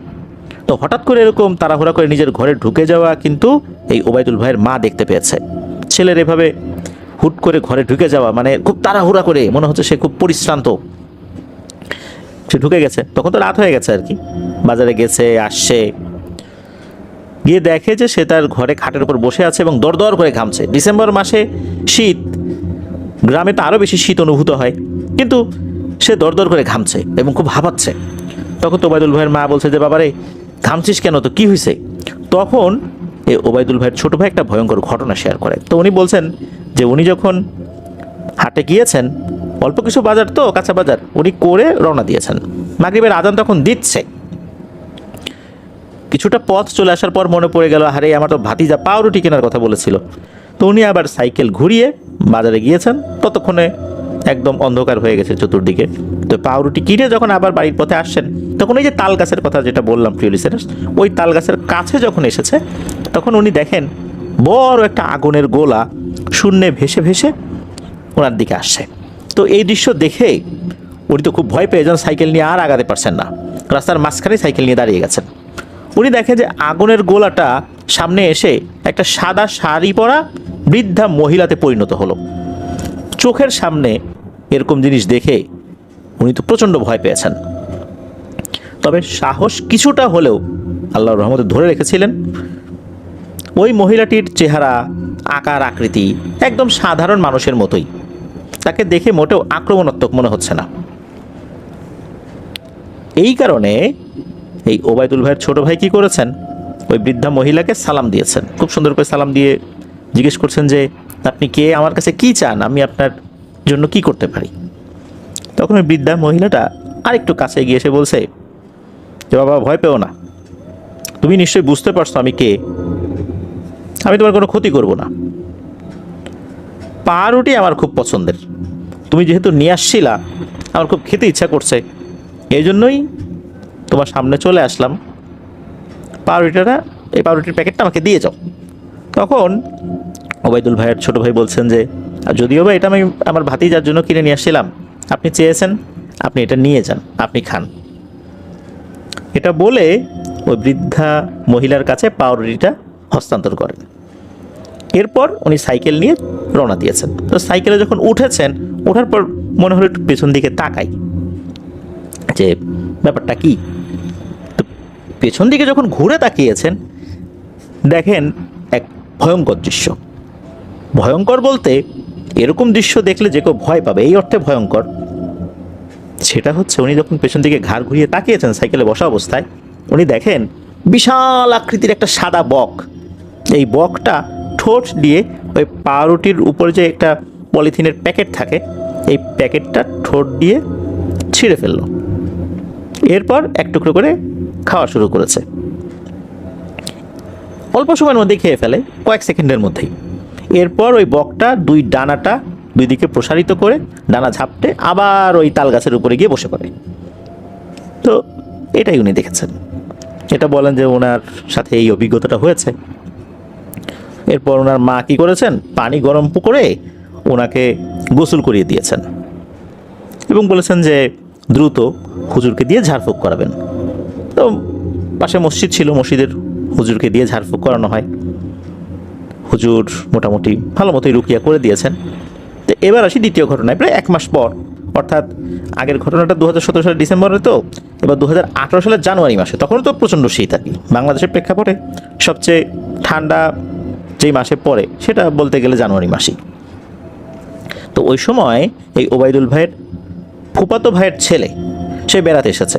তো ওনাদের তো যে ঘরগুলো, বেশ কয়েকটা ঘর আছে উঠোনের সাথে লাগোয়া, এই একটা ঘরে কিন্তু ফুপু থাকে, ফুপুর ঘর আর কি। তো ফুপুর ছেলে চট্টগ্রামে থাকতো চাকরির সুবাদে, সে বেড়াতে এসেছে। তো বেড়াতে আসার পর নাকি সেই ফুফাতো ভাই এই ওবায়দুল ভাই ছোটো ভাইকে বলছে যে, ভাই তুমি আমার ঘরে থাকো, আজকে আমার পাশের রুমে থাকো, তুমি থাকলে আমি একটু সাহস পাবো। তো ওই ঘরটা আবার আলাদা, মানে ফুফাতো ভাই যেই ঘরে থাকতো তার জন্য আবার আলাদা ঘর ছিল, কারণ সে একা একা থাকবে, পাশাপাশি দুটো রুম রয়েছে। এই জন্য ওবায়দুল ভাই ছোটো ভাইকে বলেছে যে পাশের রুমে থাকতে, যাতে করে উনি সাহস পান। তো উনি সেখানে গিয়েছেন ভোরবেলা, মানে তখন আজান হয়েছে মাত্র, তখনও চতুর্দিকে অন্ধকার, খুব ঠান্ডা, কুয়াশা পড়েছে। ওই সময় ওবায়দুল ভাই ছোটো ভাই সবগুলো ঘরে নক করছে যে তোমরা তাড়াতাড়ি ওঠো, এসে আসো, দেখো কি অবস্থা। তো সবাই তো উঠেছে। তো ওবায়দুল ভাই ছোটো ভাই যেই ঘরে ঘুমিয়েছিলেন, তো দেখা গেল এই ঘরের মেঝেতে ফুল দিয়ে একটা সুন্দর বিছানা তৈরি করা হয়েছে। এই যে ওনার ফুপুর যে ঘরটা, এই ঘরের পেছনে কিন্তু ফুলের একটা সুন্দর বাগান রয়েছে। ওই সময় অনেক ধরনের ফুল ছিল, এখন অবশ্য বেশ কিছু গাছ নাকি কমে গেছে, কিন্তু বাগানটা এখনও আছে, ফুলের বাগান। তখন এই ওবায়দুল ভাইয়ের মা ওবায়দুল ভাইয়ের ছোটো ভাইকে বলছে যে সারা রাত না ঘুমায় ওই বাগান থেকে ফুল ছিঁড়ে ছিঁড়ে এই বিছানা বানাইছিস ফুলের নাকি? তখন ওবায়দুল ভাইয়ের ছোটো ভাই বলেন যে না, উনি এই কাজটা করেন নাই, উনি ঘুমিয়েছেন। হঠাৎ করে রাতেরবেলা ওনার ঘুম ভেঙে যায়, তখন উনি দেখেন যে উনি খাটের উপর না, উনি মেঝেতে আছেন, আর একটা ফুলের বিছানার উপর উনি আছেন।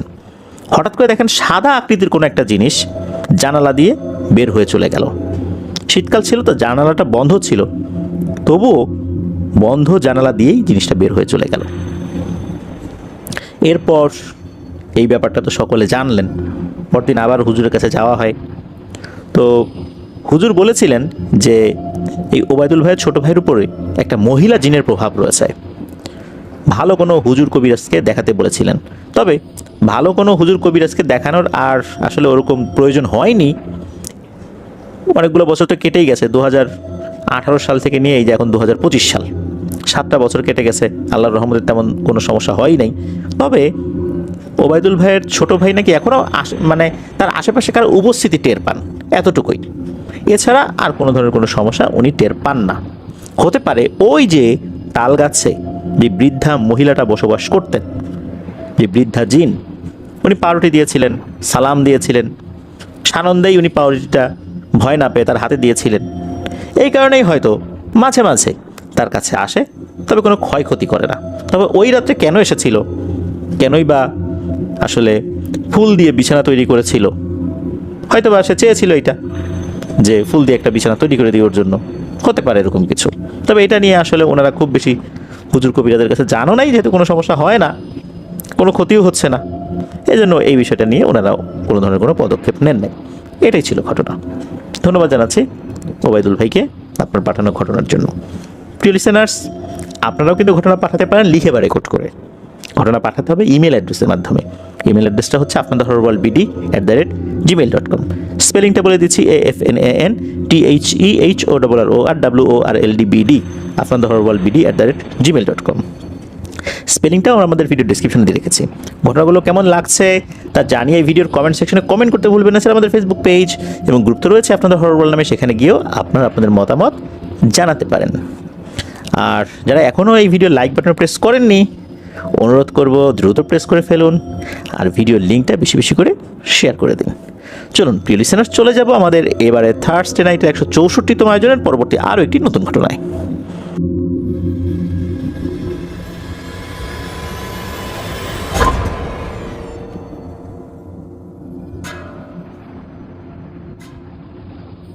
প্রিয় লিসেনার্স, আমরা চলে এসেছি আমাদের এবারে থার্সডে নাইটের 164তম আয়োজনের চতুর্থ ঘটনায়। চতুর্থ, পঞ্চম এবং ষষ্ঠ এই তিনটি ঘটনাই থাকছে আমাদের প্রিয় রেমিটেন্স যোদ্ধা ভাইদের পাঠানো ঘটনা হিসেবে। আর মজার বিষয় হচ্ছে ওনারা তিনজনই সৌদি আরবে থাকেন। এখন যার ঘটনা আপনাদের সাথে শেয়ার করছি, ওনার ঘটনার আগে আমরা প্রচার করেছি। উনি পূর্বে কাতারে ছিলেন, এখন বর্তমানে সৌদি আরবে রয়েছেন। ওনার নাম আলাউদ্দিন। ওনার দেশের বাড়ি কুমিল্লা জেলার 14 গ্রাম উপজেলার চিওরা ইউনিয়নের জিনিত করা গ্রামে। ওনার বেশ কিছু ঘটনা তো ইতিমধ্যে আমরা বলেছি, মাজরা রিলেটেড ঘটনা। উনি ছোট ছোট 3টি ঘটনা শেয়ার করেছেন। 3টি ঘটনাই এটা দেশের বাইরের ঘটনা। প্রথমে কাতারের ঘটনা দিয়ে শুরু করি। তো কাতারে যেই মাজরায় উনি কাজ করতেন, সেই মাজরার মসজিদে উনি রেগুলার নামাজ আদায় করতেন। তো একদিন এশার নামাজ পড়ার জন্য অজু করতে কোম্পানির ওয়াশরুমের দিকে যাচ্ছিলেন। ওনার সাথে কাজ করা এক লোকের সাথে ওনার সাক্ষাৎ হয়, তার নাম হচ্ছে আশরাফ। তো সে তো আলাউদ্দিন ভাইকে দেখে সালাম দেয়। তখন আলাউদ্দিন ভাই ওই আশরাফ ভাইকে বলছেন যে চলো ভাই এশার নামাজ পড়ে আসি।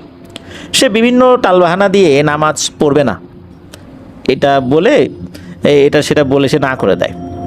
সে ওখান থেকে সরে গিয়ে পাশে বসে, মানে পাশে একটা জায়গায় বসে সিগারেট টানছিল। আলাউদ্দিন ভাই তার সাথে বেশি একটা কথা না বাড়িয়ে অজু করার জন্য অজু যেখানে করে সেখানে চলে গিয়েছেন। তো ওনার ওই সময় চোখ যায় মসজিদের থেকে একটু দূরে একটা খালি জায়গায়। উনি দেখতে পান, মনে হলো যে একটা আগুনের গোলা মাটি ভেদ করে একদিক থেকে উঠে 5 থেকে 6 ফুট দূরে গিয়ে পড়েছে। উনি তো স্তম্ভিত হয়ে যান, যার এটা কি। তো উনি পাশে থাকা ওই আশরাফ ভাই, যিনি একটু দূরে সিগারেট টানছিলেন, তাকে বলেন যে ভাই এটা কি দেখলাম, দেখেন তো, একটু আসেন তো এদিকে। তখন আশরাফ ভাই উঠে আসেন, বলেন যে কী হয়েছে। আলাউদ্দিন ভাই বলেন যে ঘটনাটা কি, উনি কী দেখেছেন। তো যখন ইশারা দিয়ে ওই জায়গাটাতে দেখাচ্ছেন উনি, তখন আবার দুইজনই একসাথে দেখছেন যে জায়গায় আগুনের গোলাটি পড়েছিল ওই জায়গা থেকে উঠে আবার আগের জায়গায় পড়ে মাটি ভেদ করে চলে গেল। এটা দেখে আশরাফ ভাই দূরে ওনার রুমে চলে যান। এরপর উনিও নামাজ পড়তে চলে যান, আলাউদ্দিন ভাই নামাজ পড়তে চলে যান মসজিদে। তো এই রকম ঘটনা একদিন আলাউদ্দিন ভাই সহ অনেকজন দেখেছিলেন। ওনাদের যেই কন্টেইনার আসে, সেই কন্টেইনার থেকে মালামাল নামাতে হয়। তো মালামাল ওনারা নামাচ্ছিলেন, রাত 9টা কি 9:30 এরকম বাজে। তো ওই সময় ওনারা কাজ বন্ধ করে একটু রেস্টে ছিলেন। হঠাৎ করে একজন চিৎকার দিয়ে উঠলো। তো তার এরকম চিৎকারের কারণ জানতে চাইলে তিনি বলেন যে উনি যখন রেস্ট করছিলেন তখন আকাশের দিকে তাকিয়েছেন, তাকিয়ে দেখতে পান বড় বড় কয়েকটা আগুনের গোলা পূর্ব পাশ থেকে এসে পশ্চিম দিকে গিয়ে গায়েব হয়ে গেল। আবার পশ্চিম দিক থেকে আরও কয়েকটা আগুনের গোলা এসে পূর্ব দিকে গিয়ে পড়লো। এগুলো এত বড় যে মনে হয় যে 10 জন মানুষকে একসাথে ওই আগুনের গোলার ভিতরে ঢুকিয়ে দেওয়া যাবে, এত বড় একটা বল আকৃতির এই আগুনের গোলা। তো ওই সময়ে আরও কয়েকজন কিন্তু এটা দেখেছিলেন। তখন অনেকেই ভয় পেয়েছিলেন। আর যেই লোকটা প্রথমে দেখেছিল উনি ভয়ে ওই দিন আর কোনো কাজই করেন নাই রাতের বেলা। তো এই তো গেল একটা ঘটনা। এবার আসি দ্বিতীয় ঘটনাতে। তো এই ঘটনাটি ওনার সাথেই ঘটেছিল, এটাও কাতারেই। রাত তখন 12টার মতো বাজে আর কি। তো উনি ঘুম থেকে উঠে ওয়াশরুমে গিয়েছেন। তো ওয়াশরুমে যাওয়ার জন্য আসলে বের হয়েছেন। ওয়াশরুমে যেতে যেতে ওয়াশরুমের কাছে গিয়ে মনে হলো যে না থাক, আমি আমার রুমের পেছনে যাই। উনি জল বিয়োগ করবেন আর কি। তো পুরো এলাকাটা একদম ঠান্ডা, একটা মানুষও বাইরে নাই, সবাই ঘুমিয়ে পড়েছেন, এমন একটা অবস্থা। কিছুটা ভয় মনে মনে কাজ করছিল আর কি। তো উনি রুমের পেছনে গিয়ে জল বিয়োগ করতে বসেছেন। ওই সময় না চোখ পড়ে 50 থেকে 60 ফুট দূরে একটি গাছের দিকে। ওইখানে যে গাছগুলো আছে, একটা গাছের ওইখানে নাম হচ্ছে মান্দার গাছ, হয়তো বা লোকাল ওইখানে মান্দার গাছ বলে ডেকে থাকে। এটা আসলে কী গাছ আমি বলতে পারছি না, ওইখানে এই নামটা। তো উনি দেখতে পান ওই মান্দার গাছ ধরে এক লোক উঠে যাচ্ছিল। সে আবার এই আলাউদ্দিন ভাইয়ের দিকে তাকিয়ে আছে। আলাউদ্দিন ভাই চাঁদের আলোয় স্পষ্ট দেখতে পান যে তার উচ্চতা এই আলাউদ্দিন ভাইয়ের থেকেও 2 ডাবল হবে, মানে দ্বিগুণ উচ্চতার। প্রায় 11 ফুট উচ্চতার একটা লোক গাছ বেয়ে উঠছে। ওঠার সময় কি মনে করে বুঝতে পেরেছে এখানে একজন লোক বসা আছে, তার দিকে তাকিয়ে আছে, অর্থাৎ আলাউদ্দিন ভাইয়ের দিকে তাকিয়ে আছে। তার পরনে মনে হলো একটা কালো টাইপের জামা, এমনটাই মনে হচ্ছিল। আর তার শরীর দিয়ে কোনো একটা আলো বের হচ্ছিল। তো সে কিন্তু এক দৃষ্টিতে আলাউদ্দিন ভাইকে দেখছে, কিন্তু কাছে আসছে না। তবে ওই লোকটা দেখতে নাকি অনেকটাই ভয়ঙ্কর ছিল। দ্রুত আলাউদ্দিন ভাই তখন কাজ শেষ করে রুমে গিয়ে বসে পড়েন। তবে তাড়াহুড়ো করে যাওয়ার সময় উনি পায়ে ব্যথা পেয়েছিলেন। তবে আল্লাহর রহমতে এটা নিয়ে আর কোনো সমস্যা ওনার হয়নি।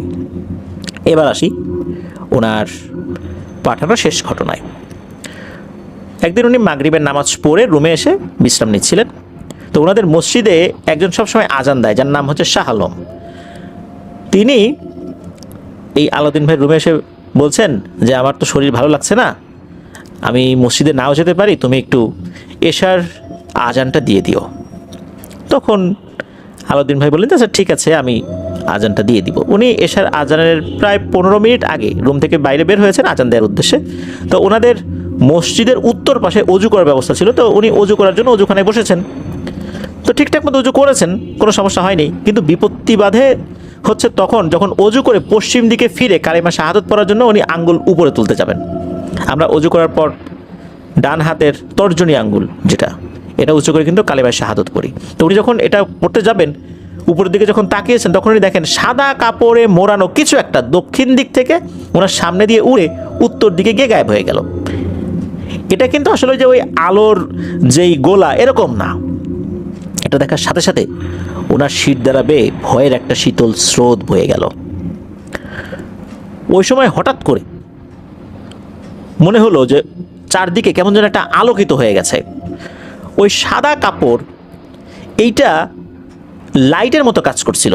সেটা যখন উড়ে যাচ্ছে, উড়ে যাওয়ার সময় কিন্তু একটা ঢেউয়ের মতো একটা জিনিস সৃষ্টি হয় যখন কাপড় যখন উড়তে থাকে, ওই রকম হচ্ছে। কিন্তু মনে হচ্ছে ওটা থেকে আলো বিচ্ছুরিত হচ্ছে। এটা সাধারণ কোনো সাদা কাপড় নয়, কিন্তু ওটার ভিতরে কোনো মানুষ বা অন্য কোনো কিছু নাই, জাস্ট একটা কাপড়ের মতোই মনে হচ্ছে। কিছুটা জায়গা আলোকিত হয়ে গেছে, এমনকি ওই আলো ওনার শরীরে এসেও পড়েছে। তখন আলাউদ্দিন ভাই কিছু একটা আন্দাজ করতে পেরে দ্রুত মসজিদে প্রবেশ করতে যাবেন। ওই সময় আবার দেখতে পান সাদা কাপড়ে মোড়ানো কিছু একটা মসজিদ থেকে বাইরে বের হয়ে উত্তর দিকে গিয়ে গায়েব হয়ে গেল। মসজিদে কিন্তু তখন কারো থাকার কথা না। তখন উনি মারাত্মক ভয় পেয়ে যান। উনি আর এক সেকেন্ডও দেরি না করে দ্রুত মসজিদের ভিতরে প্রবেশ করেন আর আজান দিয়ে দোয়া দরুদ পড়তে শুরু করেন। দোয়া দরুদ পড়ে নিজেকে একটু হালকা মনে করেন। তো এশার নামাজ পড়ে উনি একটু কোরআন তেলাওয়াত করতে বসেছেন। তো অনেকক্ষণ ধরে উনি কোরআন তেলাওয়াত করছিলেন। রাত বেজে গেছে প্রায় 9টা। একটু আগে ওনার সাথে কিছু অস্বাভাবিক ঘটনা ঘটেছিল, উনি অনেকটাই ভুলে গিয়েছেন, এমন একটা অবস্থা। তো উনি মসজিদ থেকে বাইরে বের হয়েছেন। ওই মসজিদের দক্ষিণ পাশে একটি খেজুর গাছ ছিল। তো উনি যখন ওই খেজুর গাছের নিচ দিয়ে যাচ্ছিলেন, তখন উনি দেখতে পান সাদা কাপড়ে মোড়ানো একজন খাটো টাইপের লোক খেজুর গাছের উপর থেকে উড়ে উড়ে নিচে আসছে, আর ওনার সামনে দিয়ে পশ্চিম দিকে গিয়ে উধাও হয়ে গেল। এইটা দেখে উনি বেশ ভয় পেয়ে যান। উনি দ্রুত ওনার রুমে চলে যান। তো কাতারে এই যেই 3টা ঘটনা যেটা উনি মোটামুটি দেখেছিলেন, তো এই ঘটনাগুলো সাধারণত বিদেশের ক্ষেত্রে, বিশেষ করে সৌদি আরবে এই ধরনের ঘটনা নির্জন জায়গাগুলোতে ঘটে। আসলে সৌদি আরব আয়তনে বিশাল একটা দেশ, সেই অনুযায়ী তাদের লোক সংখ্যা কম। শত শত কিলোমিটারের মধ্যে কোনো ঘরবাড়ি নাই এমন বিস্তীর্ণ এলাকা কিন্তু সেখানে রয়েছে, যার কারণে এই ফাঁকা জায়গাগুলোতে জিনেদের চলাফেরা, বসবাস, এই জিনিসগুলো থাকবে, এটাই স্বাভাবিক। তবে আলাউদ্দিন ভাই যেই বিষয়গুলোর কথা উল্লেখ করেছেন ওনার এই ছোটো ছোটো 3টা ঘটনায়, বোঝা যাচ্ছে এরা সবাই ভালো জিন ছিল, যার কারণে তেমন কোনো ক্ষতির সম্মুখীন ওনাদেরকে হতে হয়নি। তো যাই হোক, উনি এটাও জানিয়েছেন যে কাতারে আরও একটি ভয়ঙ্কর মহল রয়েছে, ওখানে নাকি কেউ থাকে না, বেশ রহস্যময় একটি মহল। তো এই মানবশূন্য মহলটিকে নিয়েও অনেক কথা প্রচলিত আছে। উনি সেটা নিয়েও ঘটনা সংগ্রহ করার চেষ্টা করেছেন, সেটা ওনার সংগ্রহেও চলে এসেছে, সেটা উনি আমাদেরকে পরবর্তীতে লিখে পাঠাবেন বলে জানিয়েছেন। আমরা অপেক্ষায় থাকবো আলাউদ্দিন ভাই আপনার ঘটনার জন্য। প্রিয় লিসেনার্স, চলুন চলে যাব আমাদের পরবর্তী ঘটনায়। এই ঘটনাটিও একজন রেমিটেন্স যোদ্ধা ভাই পাঠিয়েছেন, যিনিও সৌদি আরবেই রয়েছেন। চলুন শুনে আসি সেই ঘটনাটি।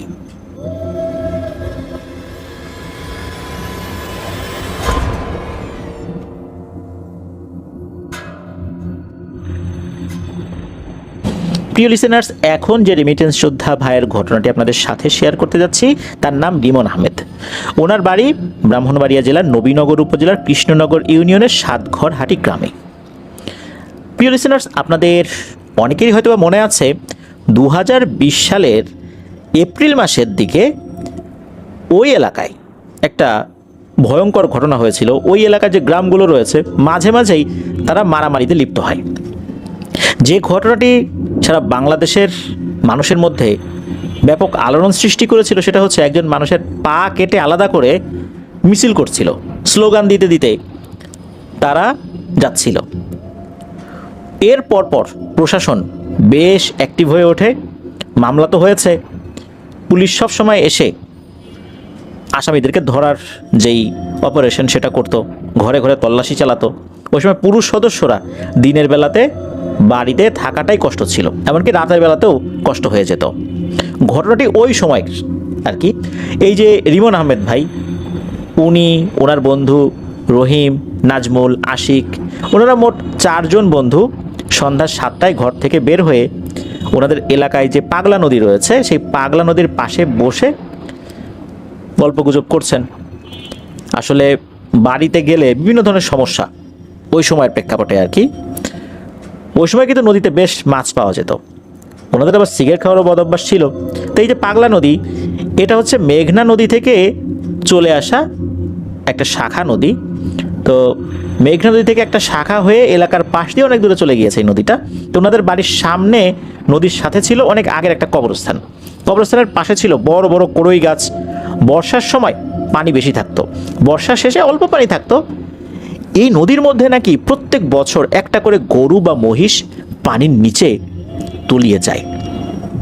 2021 সালে এই রিমন আহমেদ ভাইয়ের এক আত্মীয় বেয়াই আর কি, তার কুরবানির একটা মহিষ পানির নিচে নিয়ে যায়।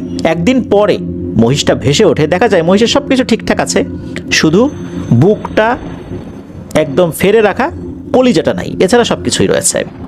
এবার আসি ঘটনায়। তো ওনারা 4 জন বন্ধু আড্ডা দিতে দিতে রাত বাজে তখন প্রায় 1টা। ওখানে কিন্তু জোয়ারের পানি আসতো, তো পানি বেশ ক্লিন থাকতো আর কি, এতটা ক্লিন যে মাছ দেখা যেত, মানে মাছের উপস্থিতি টের পাওয়া যেত। তো ওনারা যখন দেখছেন যে মাছ মোটামুটি আছে, ওনারা মাছ ধরা শুরু করেছেন। মাছ ধরার উপকরণ ওনারা নিয়েই বসেছিলেন। তো মাছ ধরতে ধরতে অনেক দূরে চলে গিয়েছেন আর কি। সবাই একসাথেই থাকতেন, মানে একসাথেই মাছ ধরতেন আর কি। তখন একটা লোককে দেখা যায় নৌকা নিয়ে মাছ ধরছে। তো ওনাকে ওনারা জিজ্ঞেস করেন যে, ও চাচা কয়টা বাজে? উনি বলেন রাত 3টা 25 বাজে। রাত 3টা 25 বাজে, অনেকটা রাত তো হয়েই গেছে। তখন সবাই বলে যে চল এখন বাড়িতে যাই, এখন আর কোনো সমস্যা হবে না। তো সবাই তখন পানি থেকে উঠে পড়েন। পাশের জমির যে আইল, ওই আইল ধরে হাঁটতে হাঁটতে ওনারা বাড়ির দিকে আসতে শুরু করেছেন, যেখানে 15 মিনিট হাঁটলে জমি দিয়ে বাড়ির বরাবর চলে আসার কথা, সেখানে মনে হচ্ছে অনেকক্ষণ ওনারা হাঁটছেন। অনেকক্ষণ হাঁটার পরও ওই কড়ই গাছটা দেখা যায় না। সবাই বলে কিরি, এতক্ষণ হাঁটলাম, আমরা কই যাচ্ছি, কোথায় গেছিলাম, এই গাছগুলো দেখি না কেন? তখন এই যে রহিম একটা সিগারেট ধরিয়ে হাঁটছে। কিছুক্ষণ পর ওনারা দেখেন যে ওই কবরস্থানটা দেখা যাচ্ছে। তখন সবাই বলছে যাক চলে আসি তাহলে। তো একটু এগিয়ে দেখেন যে আবারও সেই কবরস্থান।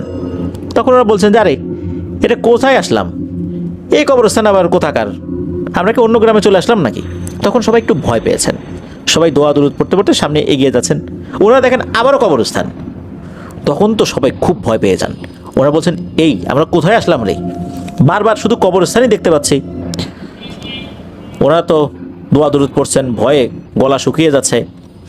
আর এই যে রহিম একের পর এক সিগারেট ধরিয়েই যাচ্ছে। তারপর রহিম বলছে সকাল হওয়ার আগ পর্যন্ত আমরা এখানে সবাই বসে থাকি, আর যে আমরা যতটুকু দোয়া দুরুদ জানি সবাই সেটা পড়ি।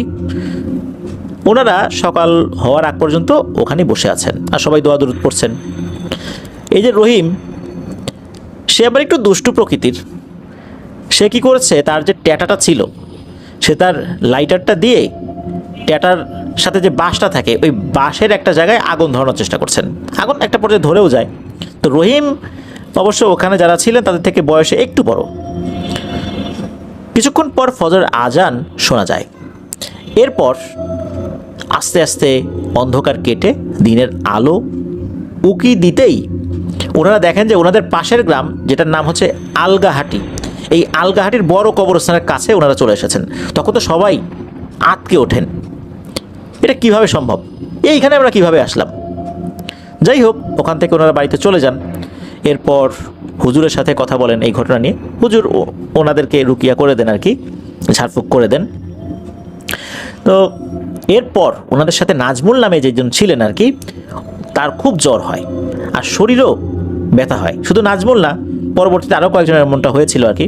হতে পারে যে অনেক বেশি হাঁটাহাঁটি করেছিলেন এই কারণে ব্যথা। তো নাজমুলের তো অনেক জ্বর। এরপর থেকে প্রায় 1 মাস ওনারা মাছ ধরতেই আর যান নাই। আল্লাহর রহমতে ওনাদের অন্য কোনো ধরনের কোনো সমস্যা হয় নাই, কিন্তু ওনারা একটা জিনিস বুঝতে পারেন নাই, সেটা হলো ওনাদের নদীর পাশে কবরস্থান যেটা একটা, ওনারা ঘুরে ঘুরে 3 মাস সেটা দেখেছেন। আর আকাশে কিন্তু চাঁদ বেশ ভালোই আলো ছড়াচ্ছিল, এমনটা না যে ওনারা ভুলভাল দেখেছেন, কারণ ওইখান দিয়ে সবসময় ওনারা আসা যাওয়া করেন। ভুলভাল দেখার কথা না, একজন ভুলভাল দেখতে পারে, কিন্তু এতজন নিশ্চয়ই ভুলভাল দেখবেন না। আবার আলগাহাটি বড় কবরস্থানে যেতে হলে বাড়ির পাশ দিয়ে যেতে হয়, কিন্তু ওনারা কিন্তু কোনো বাড়িঘর দেখতে পান নাই। অর্থাৎ ওই আলগাহাটি কবরস্থানে যেতে হলে আশেপাশে অনেক ঘরবাড়ি রয়েছে, ওনারা যখন ওই আলগাহাটি বড় কবরস্থানে গিয়েছেন আশেপাশে তো কোনো ঘরবাড়ি দেখতে পান নাই। তখন সবাই বলেছিল যে এই যে কানাভুলো, এই কানাভুলো নাকি ওনাদেরকে ধরেছিল, তাই কিছু দেখেন নাই। আর ওই যে ট্যাটার বাসে যে আগুন ধরিয়ে দিয়েছিলেন, এর কারণে হয়তোবা আল্লাহ কোনো না কোনোভাবে ওনাদেরকে বড় ধরনের কোনো ক্ষতির হাত থেকে বাঁচিয়ে দিয়েছেন।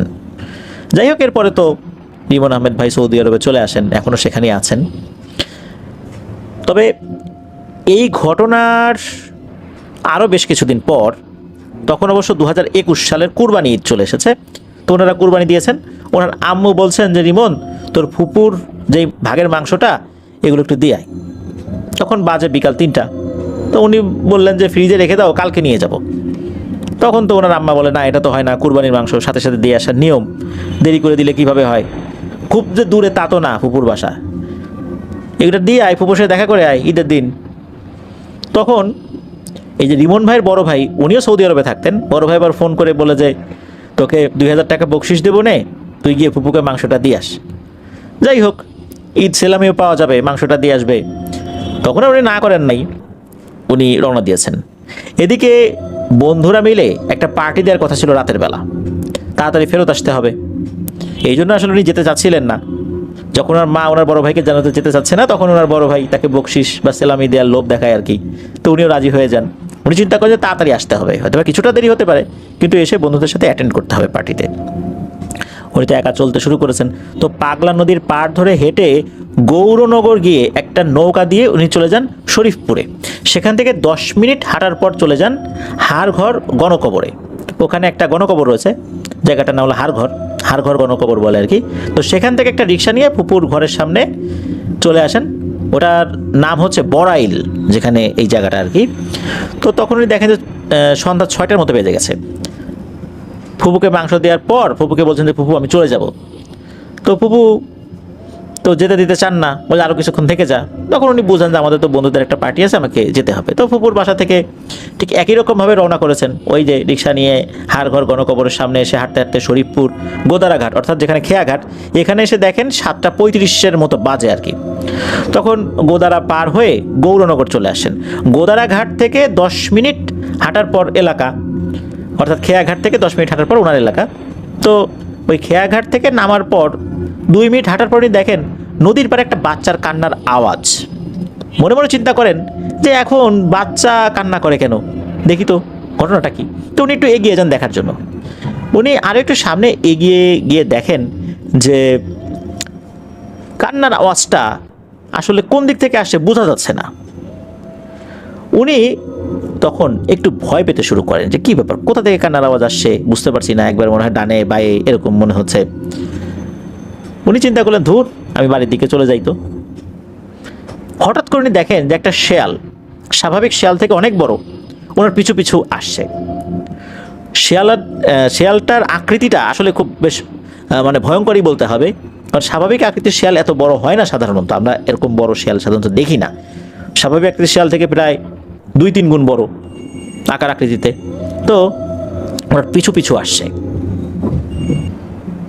তো উনি তো এটা দেখেছেন, হেঁটে যাচ্ছেন, হঠাৎ করে ওনার কাছে মনে হয় কে যেন পেছন থেকে বেশ শক্তি দিয়ে ওনার পিঠে লাথি দিল। পা দিয়ে যদি লাথি দেওয়া হয় তখন কিন্তু মানুষ বুঝতে পারে এটা পায়ের আঘাত। উনি তো মাটিতে পড়ে যান, ঘুরে তাকান, উনি দেখেন যে কেউ নাই। উনি চিৎকার করে বলে ওঠেন, এই কে রে, আমার সাথে মজা নিচ্ছিস নাকি? এই ঈদের দিনে এভাবে কেউ মজা নেয়? যখন এটা বলেছেন হঠাৎ করে দেখেন ওই শেয়ালটা কোত্থেকে যেন আবার সামনে চলে আসছে। এসব অবশ্য কোনো আঘাত করে নাই, সামনে দিয়ে দৌড় দিয়ে চলে গেল। এরপরে কোত্থেকে যেন একটা বিশাল আকৃতির বিড়াল চলে আসে। উনি চিন্তা করেন, আল্লাহ রে, কোন বিপদে পড়লাম। উনি দ্রুত বাড়ির দিকে আবার রওনা দিয়েছেন। তখন আবার পেছনে লাথি না, এবার হলো মনে হলো 5 আঙ্গুলের একটা থাপ্পড়, সজোরে একটা থাপ্পড়। এত জোরে একটা থাপ্পড় দিয়েছে যে ব্যথা তো উনি পেয়েছেনই, ওই সময় যে কোন দোয়া দুরূদ পড়তে হবে এটা উনি ভুলে গেছেন। অবশ্য ওই থাপ্পড়কে উনি পড়ে যান নাই, উনি দৌড় দিয়েছেন। তখন এশার আজানও দিয়ে দিয়েছে। উনি দ্রুত বাড়ি চলে যান, বাড়িতে গিয়ে উনি অজ্ঞান হয়ে যান। তবে বেশিক্ষণ অজ্ঞান অবস্থায় ছিলেন না, 5-10 মিনিট ছিলেন আর কি। এরপর ওনার বাড়ির সদস্যরা ওনার জ্ঞান ফেরানোর চেষ্টা করে, আল্লাহর রহমতে সফল হন। জ্ঞান ফেরার পর উনি দেখেন ওনার বাড়ির সামনে 2 জন মহিলা এবং 1 জন পুরুষ, সাথে কয়েকটা বাচ্চা। তখন সবাই বলতেছে যে, এই তোমার বাড়ি কই? এরপর উনি টের পান যে আরে, আমি তো আমার বাড়িতে না, আর আমি যেখানে আসি নিজের বাড়ি মনে করি, এটাও তো আমার বাড়ি না, এটা তো আর একজনের বাড়ি। আসলে উনি এমন দৌড় দিয়েছেন, সামনে যেই বাড়িটা পেয়েছেন মনে করছে এটা আমার নিজের বাড়ি, এটা মনে করে ঢুকে গেছেন আর কি। তো এরপরে আসলে যেই বাড়িতে ঢুকে গিয়ে অজ্ঞান হয়ে গেছেন তারাই মোটামুটি সেবা শুশ্রূষা করে অল্প সময়ের মধ্যে জ্ঞান ফিরিয়েছে। ওনার ধারণা হয়েছিল যে এটা ওনার আর কি। তো যাই হোক, উনি বলেন যে এই এই ঘটনা, আমি তো ভয় পাইছি। তখন ওই বাড়ি সবাই বলছে যে, ও তুমি তো খিয়াল্লার খপ্পরে পড়ছো। খিয়াল্লা কি? বলে যে এই রাস্তায় এরকম একটা দুষ্টু জিন আছে, এইটার নাম খিয়াল্লা। এই খিয়াল্লা বিভিন্ন ধরনের রূপ ধারণ করে, একবার শেয়াল, একবার বিড়াল, এই রূপ ধারণ করে আর পথিকদেরকে আঘাত করে, চর মারে, লাথি মারে, এগুলো করে। এরপর উনি কি করেছেন, দ্রুত ওনার বন্ধুদেরকে ফোন করেছেন যে তোরা গৌরনগর হাই, আমি বিপদে পড়ছি। 7-8 জন বন্ধু এসে ওনাকে নিয়ে যান। তো সবাই জিজ্ঞেস করে কী হয়েছে কী হয়েছে, ওই সময় সবাই জিজ্ঞেস তো করবেই, কিন্তু উনি ওই সময় কিছু বলেন নাই। তো যাই হোক, বাড়িতে উনি যান, যাওয়ার পর সবাইকে ঘটনাটা খুলে বলেন। এরপর মসজিদের হুজুরকে ডেকে এনে পানি পড়া খাইয়ে দেন, আর ওই পানি দিয়ে গোসল করতেও বলে দেন ওই হুজুর। উনি আসলে এত ভয় পেয়েছিলেন, ওই রাত্রে তার বন্ধুদের সাথে পার্টিতে যাওয়ার প্রশ্নই আসে না। রাতের বেলা ওনার শরীরে অনেক জ্বর এসেছিল, তবে 5-6 দিনের মধ্যে আল্লাহর রহমতে জ্বরটা ভালো হয়ে যায়। এর কিছুদিন পর ওনার ভাই বিদেশ থেকে আসেন। বিদেশ থেকে আসার পর ওনার যাওয়ারও বন্দোবস্ত করেন। সব প্রক্রিয়া শেষে উনিও সৌদি আরবে চলে যান। প্রিয় লিসেনার্স, এই যে খিয়াল্লা, এই খিয়াল্লা জিনিসটা ঠিক এভাবেই পথিকদেরকে ওই রাস্তায় আক্রমণ করে। আর এই আক্রমণের শিকার ওই ঈদের দিন রাত্রে উনিও হয়েছিলেন। যাক, আল্লাহর রহমতে এটা নিয়ে আর বেশি সমস্যা হয় নাই, আলহামদুলিল্লাহ উনি ভালো আছেন, সুস্থ আছেন। প্রিয় লিসেনার্স, চলুন আমরা চলে যাব আমাদের এবারে থার্সডে নাইটের 164তম আয়োজনের শেষ ঘটনায়।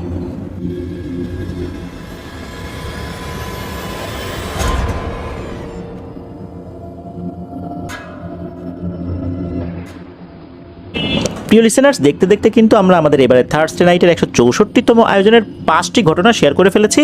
এখন ষষ্ঠ এবং শেষ ঘটনায় চলে এসেছি। আমাদের যে রেমিটেন্স যোদ্ধা ভাই এই ঘটনাটি পাঠিয়েছেন তার নাম অমিম। ওনার দেশের বাড়ি সাতক্ষীরার কালীগঞ্জ উপজেলায়। উনি বর্তমানে সৌদি আরবের একটি কাবাব হাউস নামে রেস্টুরেন্টে চাকরি করছেন। ঘটনাটি ঘটেছিল ওনার নানার সাথে 2004 সালে। ওনার নানার মুখ থেকে ঘটনাটি শুনেছিলেন। ওনার নানার নাম রুহুল আমিন, পেশায় একজন কৃষক। দিনটি ছিল শুক্রবার। রতনপুর নামে এক জায়গায় কয়েকটা গ্রাম মিলে বিকালে হাট বসত। ওখানে বিভিন্ন ধরনের জিনিসপত্র পাওয়া যেত। তো ওই দিন ওনার নানির কাছ থেকে বাজারের ব্যাগ নিয়ে প্রয়োজনীয় টাকা এবং 2 ব্যাটারি একটা টর্চ লাইট নিয়ে বেরিয়ে পড়েন বাজারের উদ্দেশ্যে। বাজার শেষে মাছ কিনতে গিয়ে নানার চোখ আটকে যায় বড় 4 থেকে 5 কেজি ওজনের একটা রুই মাছের দিকে। দামাদামি করে মাছটি কিনে আসার পথে দেখা হয়ে যায় নানার এক বন্ধুর সাথে। তারপর চা খেতে খেতে আড্ডা দিতে দিতে বেজে যায় রাত 10টার মতো। তখনকার সময় এশার নামাজ পড়েই খাওয়া দাওয়া করে ওই গ্রামের ওই দিকে যারা বসবাস করতেন তারা ঘুমিয়ে পড়তেন। নানাদের বাড়ি থেকে বাজার 3 কিলোমিটার মতো দূরে। তখনও ওই এলাকায় বিদ্যুৎ পৌঁছায়নি। এক হাতে বাজারের ব্যাগ আর এক হাতে টর্চ লাইট নিয়ে টর্চের আলো ফেলতে ফেলতে উনি রওনা দিয়েছেন। তো উনি যেই হাতে টর্চ লাইট রেখেছেন ওই হাতেই আবার 2 আঙ্গুলের ভিতরে বিড়ি ধরিয়ে রেখেছেন। ওনার আবার বিড়ি খাওয়ার বদ অভ্যাস ছিল। তো বাড়ির পথে যেতে পরে একটা বিশাল একতলা পরিত্যক্ত বাড়ি, মস্ত বড় একটা আম গাছ, অপর পাশে পুকুর। লোকমুখে ওই জায়গাটা নিয়ে অনেক কথাই শোনা যেত। তো নানু যখন ওই আম গাছের নিচে এসেছেন, গাছের উপর থেকে নারী পুরুষ মিশ্রিত গলায় কেউ বলে ওঠে, হ্যাঁ রে রুহুল আমিন, মাছটা দিয়ে যা। নানা ছিলেন বেজায় সাহসী একজন মানুষ। ওই কথায় পাত্তা না দিয়ে উনি কোনো কথাবার্তা ছাড়াই এবং কোনো সমস্যা ছাড়াই বাড়িতে চলে আসেন। নানা চিন্তা করেছেন যে বাহ, কি মজার আবদার, টাকা দিয়ে মাছ কিনলাম আর গাছের উপর থেকে এই মেছো পেতনিগুলো বলে যে মাছ দিয়ে যা। গ্রামের মানুষজন কিন্তু এই যে মাছ নিয়ে আসার সময় এই মেছোগুলো যে মাছ চায়, এগুলো সম্পর্কে ওনারা খুব ভালো মতোই অবগত। তাই এগুলোতে পাত্তা দেওয়া যাবে না, আর একবার যদি দেওয়া হয় তাহলে নাকি বারবার আসে, বারবার বিরক্ত করে। এই জন্য নানা চলে আসেন। প্রতিমধ্যে আর কোনো সমস্যা হয় নাই। কেটে যায় 1 সপ্তাহ। 1 সপ্তাহ পর একদিন, ওই দিন সন্ধ্যা হতে না হতেই আকাশ একদম কালো হয়ে আসে, মেঘে ছেয়ে যায়, হালকা হালকা বৃষ্টি হতে থাকে। নানা মাঠ থেকে এসে দেখে যে মামার গায়ে অনেক জ্বর। নানি মামার মাথায় পানি দিচ্ছে। নানি সন্ধ্যার আগে গরুগুলো মাঠ থেকে আনতে যেতে পারে। তো মাঠে যেই গরুগুলো বাঁধা থাকতো, নানি সন্ধ্যার আগেই সেগুলো মাঠ থেকে নিয়ে আসতেন। যেহেতু উনি আনতে পারেন নাই, তাই নানা বেরিয়ে পড়েন মাঠ থেকে গরুগুলো আনতে।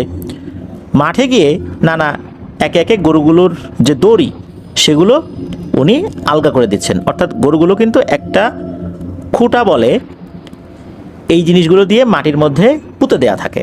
তো ওইগুলো যখন উঠিয়ে দেওয়া হয়, গরুগুলো কি করে একাই বাড়ির দিকে রওনা দিয়ে চলে আসে। তো নানা খেয়াল করেন যে ওনার যে কয়েকটা গরু ছিল এর মধ্যে একটা গরু কম। নানা গরুটাকে আশেপাশে খুঁজতে থাকেন, হয়তো বা কোনো কারণে অনেক নড়াচড়া করেছে, ওই খুঁটাটা নড়বড়ে হয়ে গেছে, মাটি থেকে উঠে গেছে, আশেপাশে হয়তো বা চলে গেছে। তো উনি গরুটাকে তো খুঁজছেন। তো নানা আফসা আফসা দেখতে পান গরুটি মাঠের শেষে একটি ধান খেতে ফসল খাচ্ছে। নানা চিন্তা করে, আরে কার খেতে ঢুকে গেল, আরেকজনের খেতে ঢুকে ফসল খাচ্ছে, বিষয়টা তো ভালো না। নানা তাড়াতাড়ি করে গরুর কাছে যাওয়ার চেষ্টা করছেন। তো গরুটার কাছে যেতেই গরুটা পাশে থাকা বাঁশবাগানের ভিতর ঢুকে যায়। তো নানাও গরুর পেছনে খুঁজতে খুঁজতে ওই বাঁশবাগানের মাঝ বরাবর চলে গিয়েছেন, কিন্তু গরুটাকে কোথাও দেখতে পাচ্ছেন না। ওই সময় হঠাৎ পেছন থেকে সেই নারী পুরুষ মিশ্রিত কণ্ঠে বলে ওঠে, হ্যাঁ রে রুহুল আমিন, সেদিন তো তোর কাছে মাছ চেয়েছিলাম, তুই দিস নাই। আজকে তোর গরুকে দিয়ে ফাঁদ পেতে তোকে এখানে নিয়ে আসছি। এখন তো আমি সেই প্রতিশোধটা নেব রে, তুই আমাকে অপমান করছিলি সেই দিন। এই কথা শোনার পর নানা পেছন দিকে তাকিয়ে দেখেন বিভৎস এক চেহারার অবয়ব। চোখের যেই জায়গাটা, অর্থাৎ চোখের যে অংশটা, সেখানে কিছুই নাই। ওই জায়গাটা সাদা, আর অবয়বটার কোনো নাকও নাই। জিহ্বাটা এত বড় যে বুক বরাবর ঝুলে আছে, আর জিহ্বাটা সাপের মতো লকলক করছে, নড়াচড়া করছে। সাপ যদি নিচের দিকে ঝুলিয়ে দেওয়া যায়, লেজ ধরে থাকা যায়, সাপ যেভাবে মাথা শরীর বিভিন্নভাবে আঁকাবাঁকা করে নাড়ানোর চেষ্টা করে, ওই রকম তার জিভটা লকলক করছে, নড়াচড়া করছে। আর এই অবয়বটা শরীরে মাছের গায়ে যেরকম আঁশ থাকে, এরকম মনে হচ্ছে আঁশ রয়েছে। এই দৃশ্য দেখে ভয়ে নানা সারা শরীর বরফের মতো জমে গিয়েছে, এমন একটা অবস্থা হয়। নানা তখন একটু ভীত কণ্ঠেই বলে ওঠে, এই তুই কে, আর আমার কেনা মাছ আমি তোকে কেন দেব? এই বলে উনি উল্টো দিকে ঘুরিয়ে মানে দিক বিদিক জ্ঞান শূন্য হয়ে দৌড়াতে শুরু করেছেন। বাঁশঝাড়টা বেশি বড় ছিল না, একদম ছোট একটা বাঁশঝাড় ছিল, হালকা পাতলা বাঁশটাস ছিল আর কি। তো পেছন থেকে বিকট হাসির আওয়াজ শোনা যাচ্ছে। তো দৌড়াতে দৌড়াতে নানা কিছু একটার সাথে হোঁচট খেয়ে পড়ে যান। এরপর ওনার কিছু মনে নাই। ওনার যখন জ্ঞান ফিরেছে তখন উনি দেখেন যে দিনের বেলা, উনি কিন্তু গিয়েছিলেন সন্ধ্যার দিকে, দিনের বেলা অর্থাৎ পরের দিন ওনার জ্ঞান ফিরেছে, আর উনি নিজের বাড়িতে শুয়ে আছেন। উনি নানিকে জিজ্ঞেস করেন যে হয়েছিলটা কি। তখন নানি বলেন যে এই গরুগুলো আনতে যাওয়ার পর ওনার আসতে দেরি হচ্ছিল দেখে উনি লোকজন নিয়ে বের হয়েছেন, আর আশেপাশে খোঁজাখুঁজি করতে করতে তখন ওই বাঁশবাগানের দিকে, মানে ধান ক্ষেতের যেই পাশে বাঁশবাগান রয়েছে ওই দিকে নাকি ওনার একটা গোংরানের আওয়াজ শুনেছিলেন। ওই দিকে যাওয়ার পরই মূলত নানাকে অজ্ঞান অবস্থায় পড়ে থাকতে দেখেন। এরপর তো ধরাধরি করে তাকে বাড়িতে নিয়ে আসা হয়। তখন নানি জিজ্ঞেস করেন যে কী হয়েছিল, ওই দিকে উনি কেন গিয়েছিলেন। তখন উনিও সব ঘটনা খুলে বলেন। মসজিদ থেকে একজন হুজুরকে নিয়ে আসা হয়। সেই হুজুর ওনারই ভাই ছিলেন, মানে নানারই ছোট ভাই ছিলেন। তো হুজুর রুকিয়া করে দেন। এরপর নানার ভেতরে ওই জিনটাকে হাজির করার চেষ্টা চলতে থাকে। জিনটাকে হাজিরও করা সম্ভব হয়। এরপর যখন জিজ্ঞেস করা হয় কে তুই, তুই কোথায় থাকিস, তখন নাকি বলে আমার নাম ইমরুত, আমি রাস্তার পাশে পরিত্যক্ত বাড়ির সামনের ওই আম গাছটাতে থাকি। আমি সপ্তাহখানেক আগে ওর কাছে মাছ চেয়েছিলাম, ও দেয় নাই। সেই দিন ওর হাতে আগুন ছিল, ওই সময় কিছু করতে পারিনি। মাছ চাওয়ার পর না দেওয়ার কারণে ওর উপর আমার খুব রাগ ছিল। এই জন্য ওর গরুকে দিয়ে ফাঁদ পেতে ওকে আজকে ধান খেতে মেরে পুঁতে রাখতে চেয়েছিলাম, কিন্তু ওর বাড়ির লোকজন চলে আসার কারণে সেটা আর সম্ভব হয় নাই। তখন হুজুর বলে ওর টাকায় কেনা মাছ তুই খেতে কেন চাবি, পারলে ধরে খাগে যা, আর এক্ষুনি চলে যাবি। ওই ইমরুত নামক জিনটা তো যেতে চায় না, সে বলে যে ওকে মেরে তারপর যাব। যখন ওই হুজুর দেখলেন যে এই জিনটাকে কোনোভাবে মানানো যাচ্ছে না, এমনকি তাকে বেশ কিছু বিষয় দেওয়ার প্রস্তাব করা হয় যে সে কি চায়, সে চাইলে দেবে, কিছু কিছু বিষয় বলেও তারপরেও সে রাজি হয় না। একটা পর্যায়ে হুজুর ওটাকে বোতল বন্দি করে নিয়ে যান। নানাকে তেল পড়া, পানি পড়া এই জিনিসগুলো দিয়ে যান, কিছু আমল করতে বলেন। তো এইভাবেই ঘটনাটা সমাপ্তি ঘটে। এটাই ছিল ঘটনা। ধন্যবাদ জানাচ্ছি প্রিয় রেমিটেন্স যোদ্ধা ভাই আপনার এই ঘটনার জন্য। আমাদের এবার এপিসোডে সৌদি আরবের তিনটি ঘটনা, সৌদি আরবের তিনটি ঘটনা, মানে সৌদি আরবে ঘটে যাওয়া তিনটি ঘটনা না, মানে যারা সৌদি আরবে রয়েছেন তাদের তিনটি ঘটনা আমরা শেয়ার করলাম। সৌদি আরব থেকে আলহামদুলিল্লাহ অনেক ঘটনা পাচ্ছি। আমাদের রেমিটেন্স যোদ্ধা ভাইয়েরা প্রতিনিয়তই ঘটনা পাঠিয়ে যাচ্ছেন, সেই সাথে আমাদের ভাইয়েরা যারা দেশে রয়েছেন তারা তো ঘটনা পাঠাচ্ছেনই। প্রিয় লিসেনার্স, সত্য ভয়ের ঘটনা আপনাদেরকে শোনাতে চাই। সত্য ভয়ের ঘটনার যে ভৌতিক অনুভূতি সেটা দেওয়ার চেষ্টা করতে চাই আপনাদের কাছ থেকে। আরও অনেক ঘটনা পেতে চাই। আপনারা লিখে বা রেকর্ড করে যে কোনোভাবে ঘটনা পাঠাতে পারবেন afnandahorbald@gmail.com এই ইমেল অ্যাড্রেসে। ইমেল অ্যাড্রেসের স্পেলিংটা বলে দিচ্ছি, AFNANTHEHORRORWALDBD afnandahorbald@gmail.com। ঘটনাগুলো কেমন লাগলো তা জানিয়ে এই ভিডিওর কমেন্ট সেকশনে কমেন্ট করতে পারেন। এছাড়া আমাদের ফেসবুক পেজ এবং গ্রুপ তো রয়েছে আফনান দা হরওয়ার্ল্ড নামে, সেখানে গিয়েও আপনারা আপনাদের মতামত জানাতে পারেন। প্রিয় লিসেনার্স, আমাদের চ্যানেলের লিঙ্কটা বেশি বেশি করে শেয়ার করে দেওয়ার অনুরোধ করছি, যাতে করে অনেকেই আফনান দা হরওয়ার্ল্ড চ্যানেল সম্পর্কে জানতে পারে আর আমাদের 1 মিলিয়ন সাবস্ক্রাইবার্স হওয়ার যেই লক্ষ্যমাত্রা রয়েছে সেটাও যেন আমরা দ্রুত অর্জন করতে পারি। প্রিয় লিসেনার্স, যারা এখন এই ভিডিওর লাইক বাটন প্রেস করেননি, অনুরোধ করছি দ্রুত এই ভিডিওর লাইক বাটনে প্রেস করে দিন। আজকে যারা ঘটনা পাঠিয়েছেন সকলকে অন্তরের অন্তঃস্থল থেকে ধন্যবাদ জানাচ্ছি। যারা ধৈর্য ধরে এপিসোডটি শুনলেন তাদেরকে ধন্যবাদ জানাচ্ছি। আজকের এপিসোড থেকে বিদায় নিচ্ছি। সবাই ভালো থাকবেন, সুস্থ থাকবেন। আমার জন্য দোয়া করবেন, আমার পরিবারের জন্য দোয়া করবেন, আপনাদের জন্য দোয়া রইল, আপনাদের পরিবারের প্রত্যেকের জন্য দোয়া রইল। মহান আল্লাহ সুবহানাহু ওয়া তাআলা আমাদেরকে ভালো রাখুন, সুস্থ রাখুন, নিরাপদে রাখুন, আফনান দা হরওয়ার্ল্ডের সাথে রাখুন। আসসালামু আলাইকুম।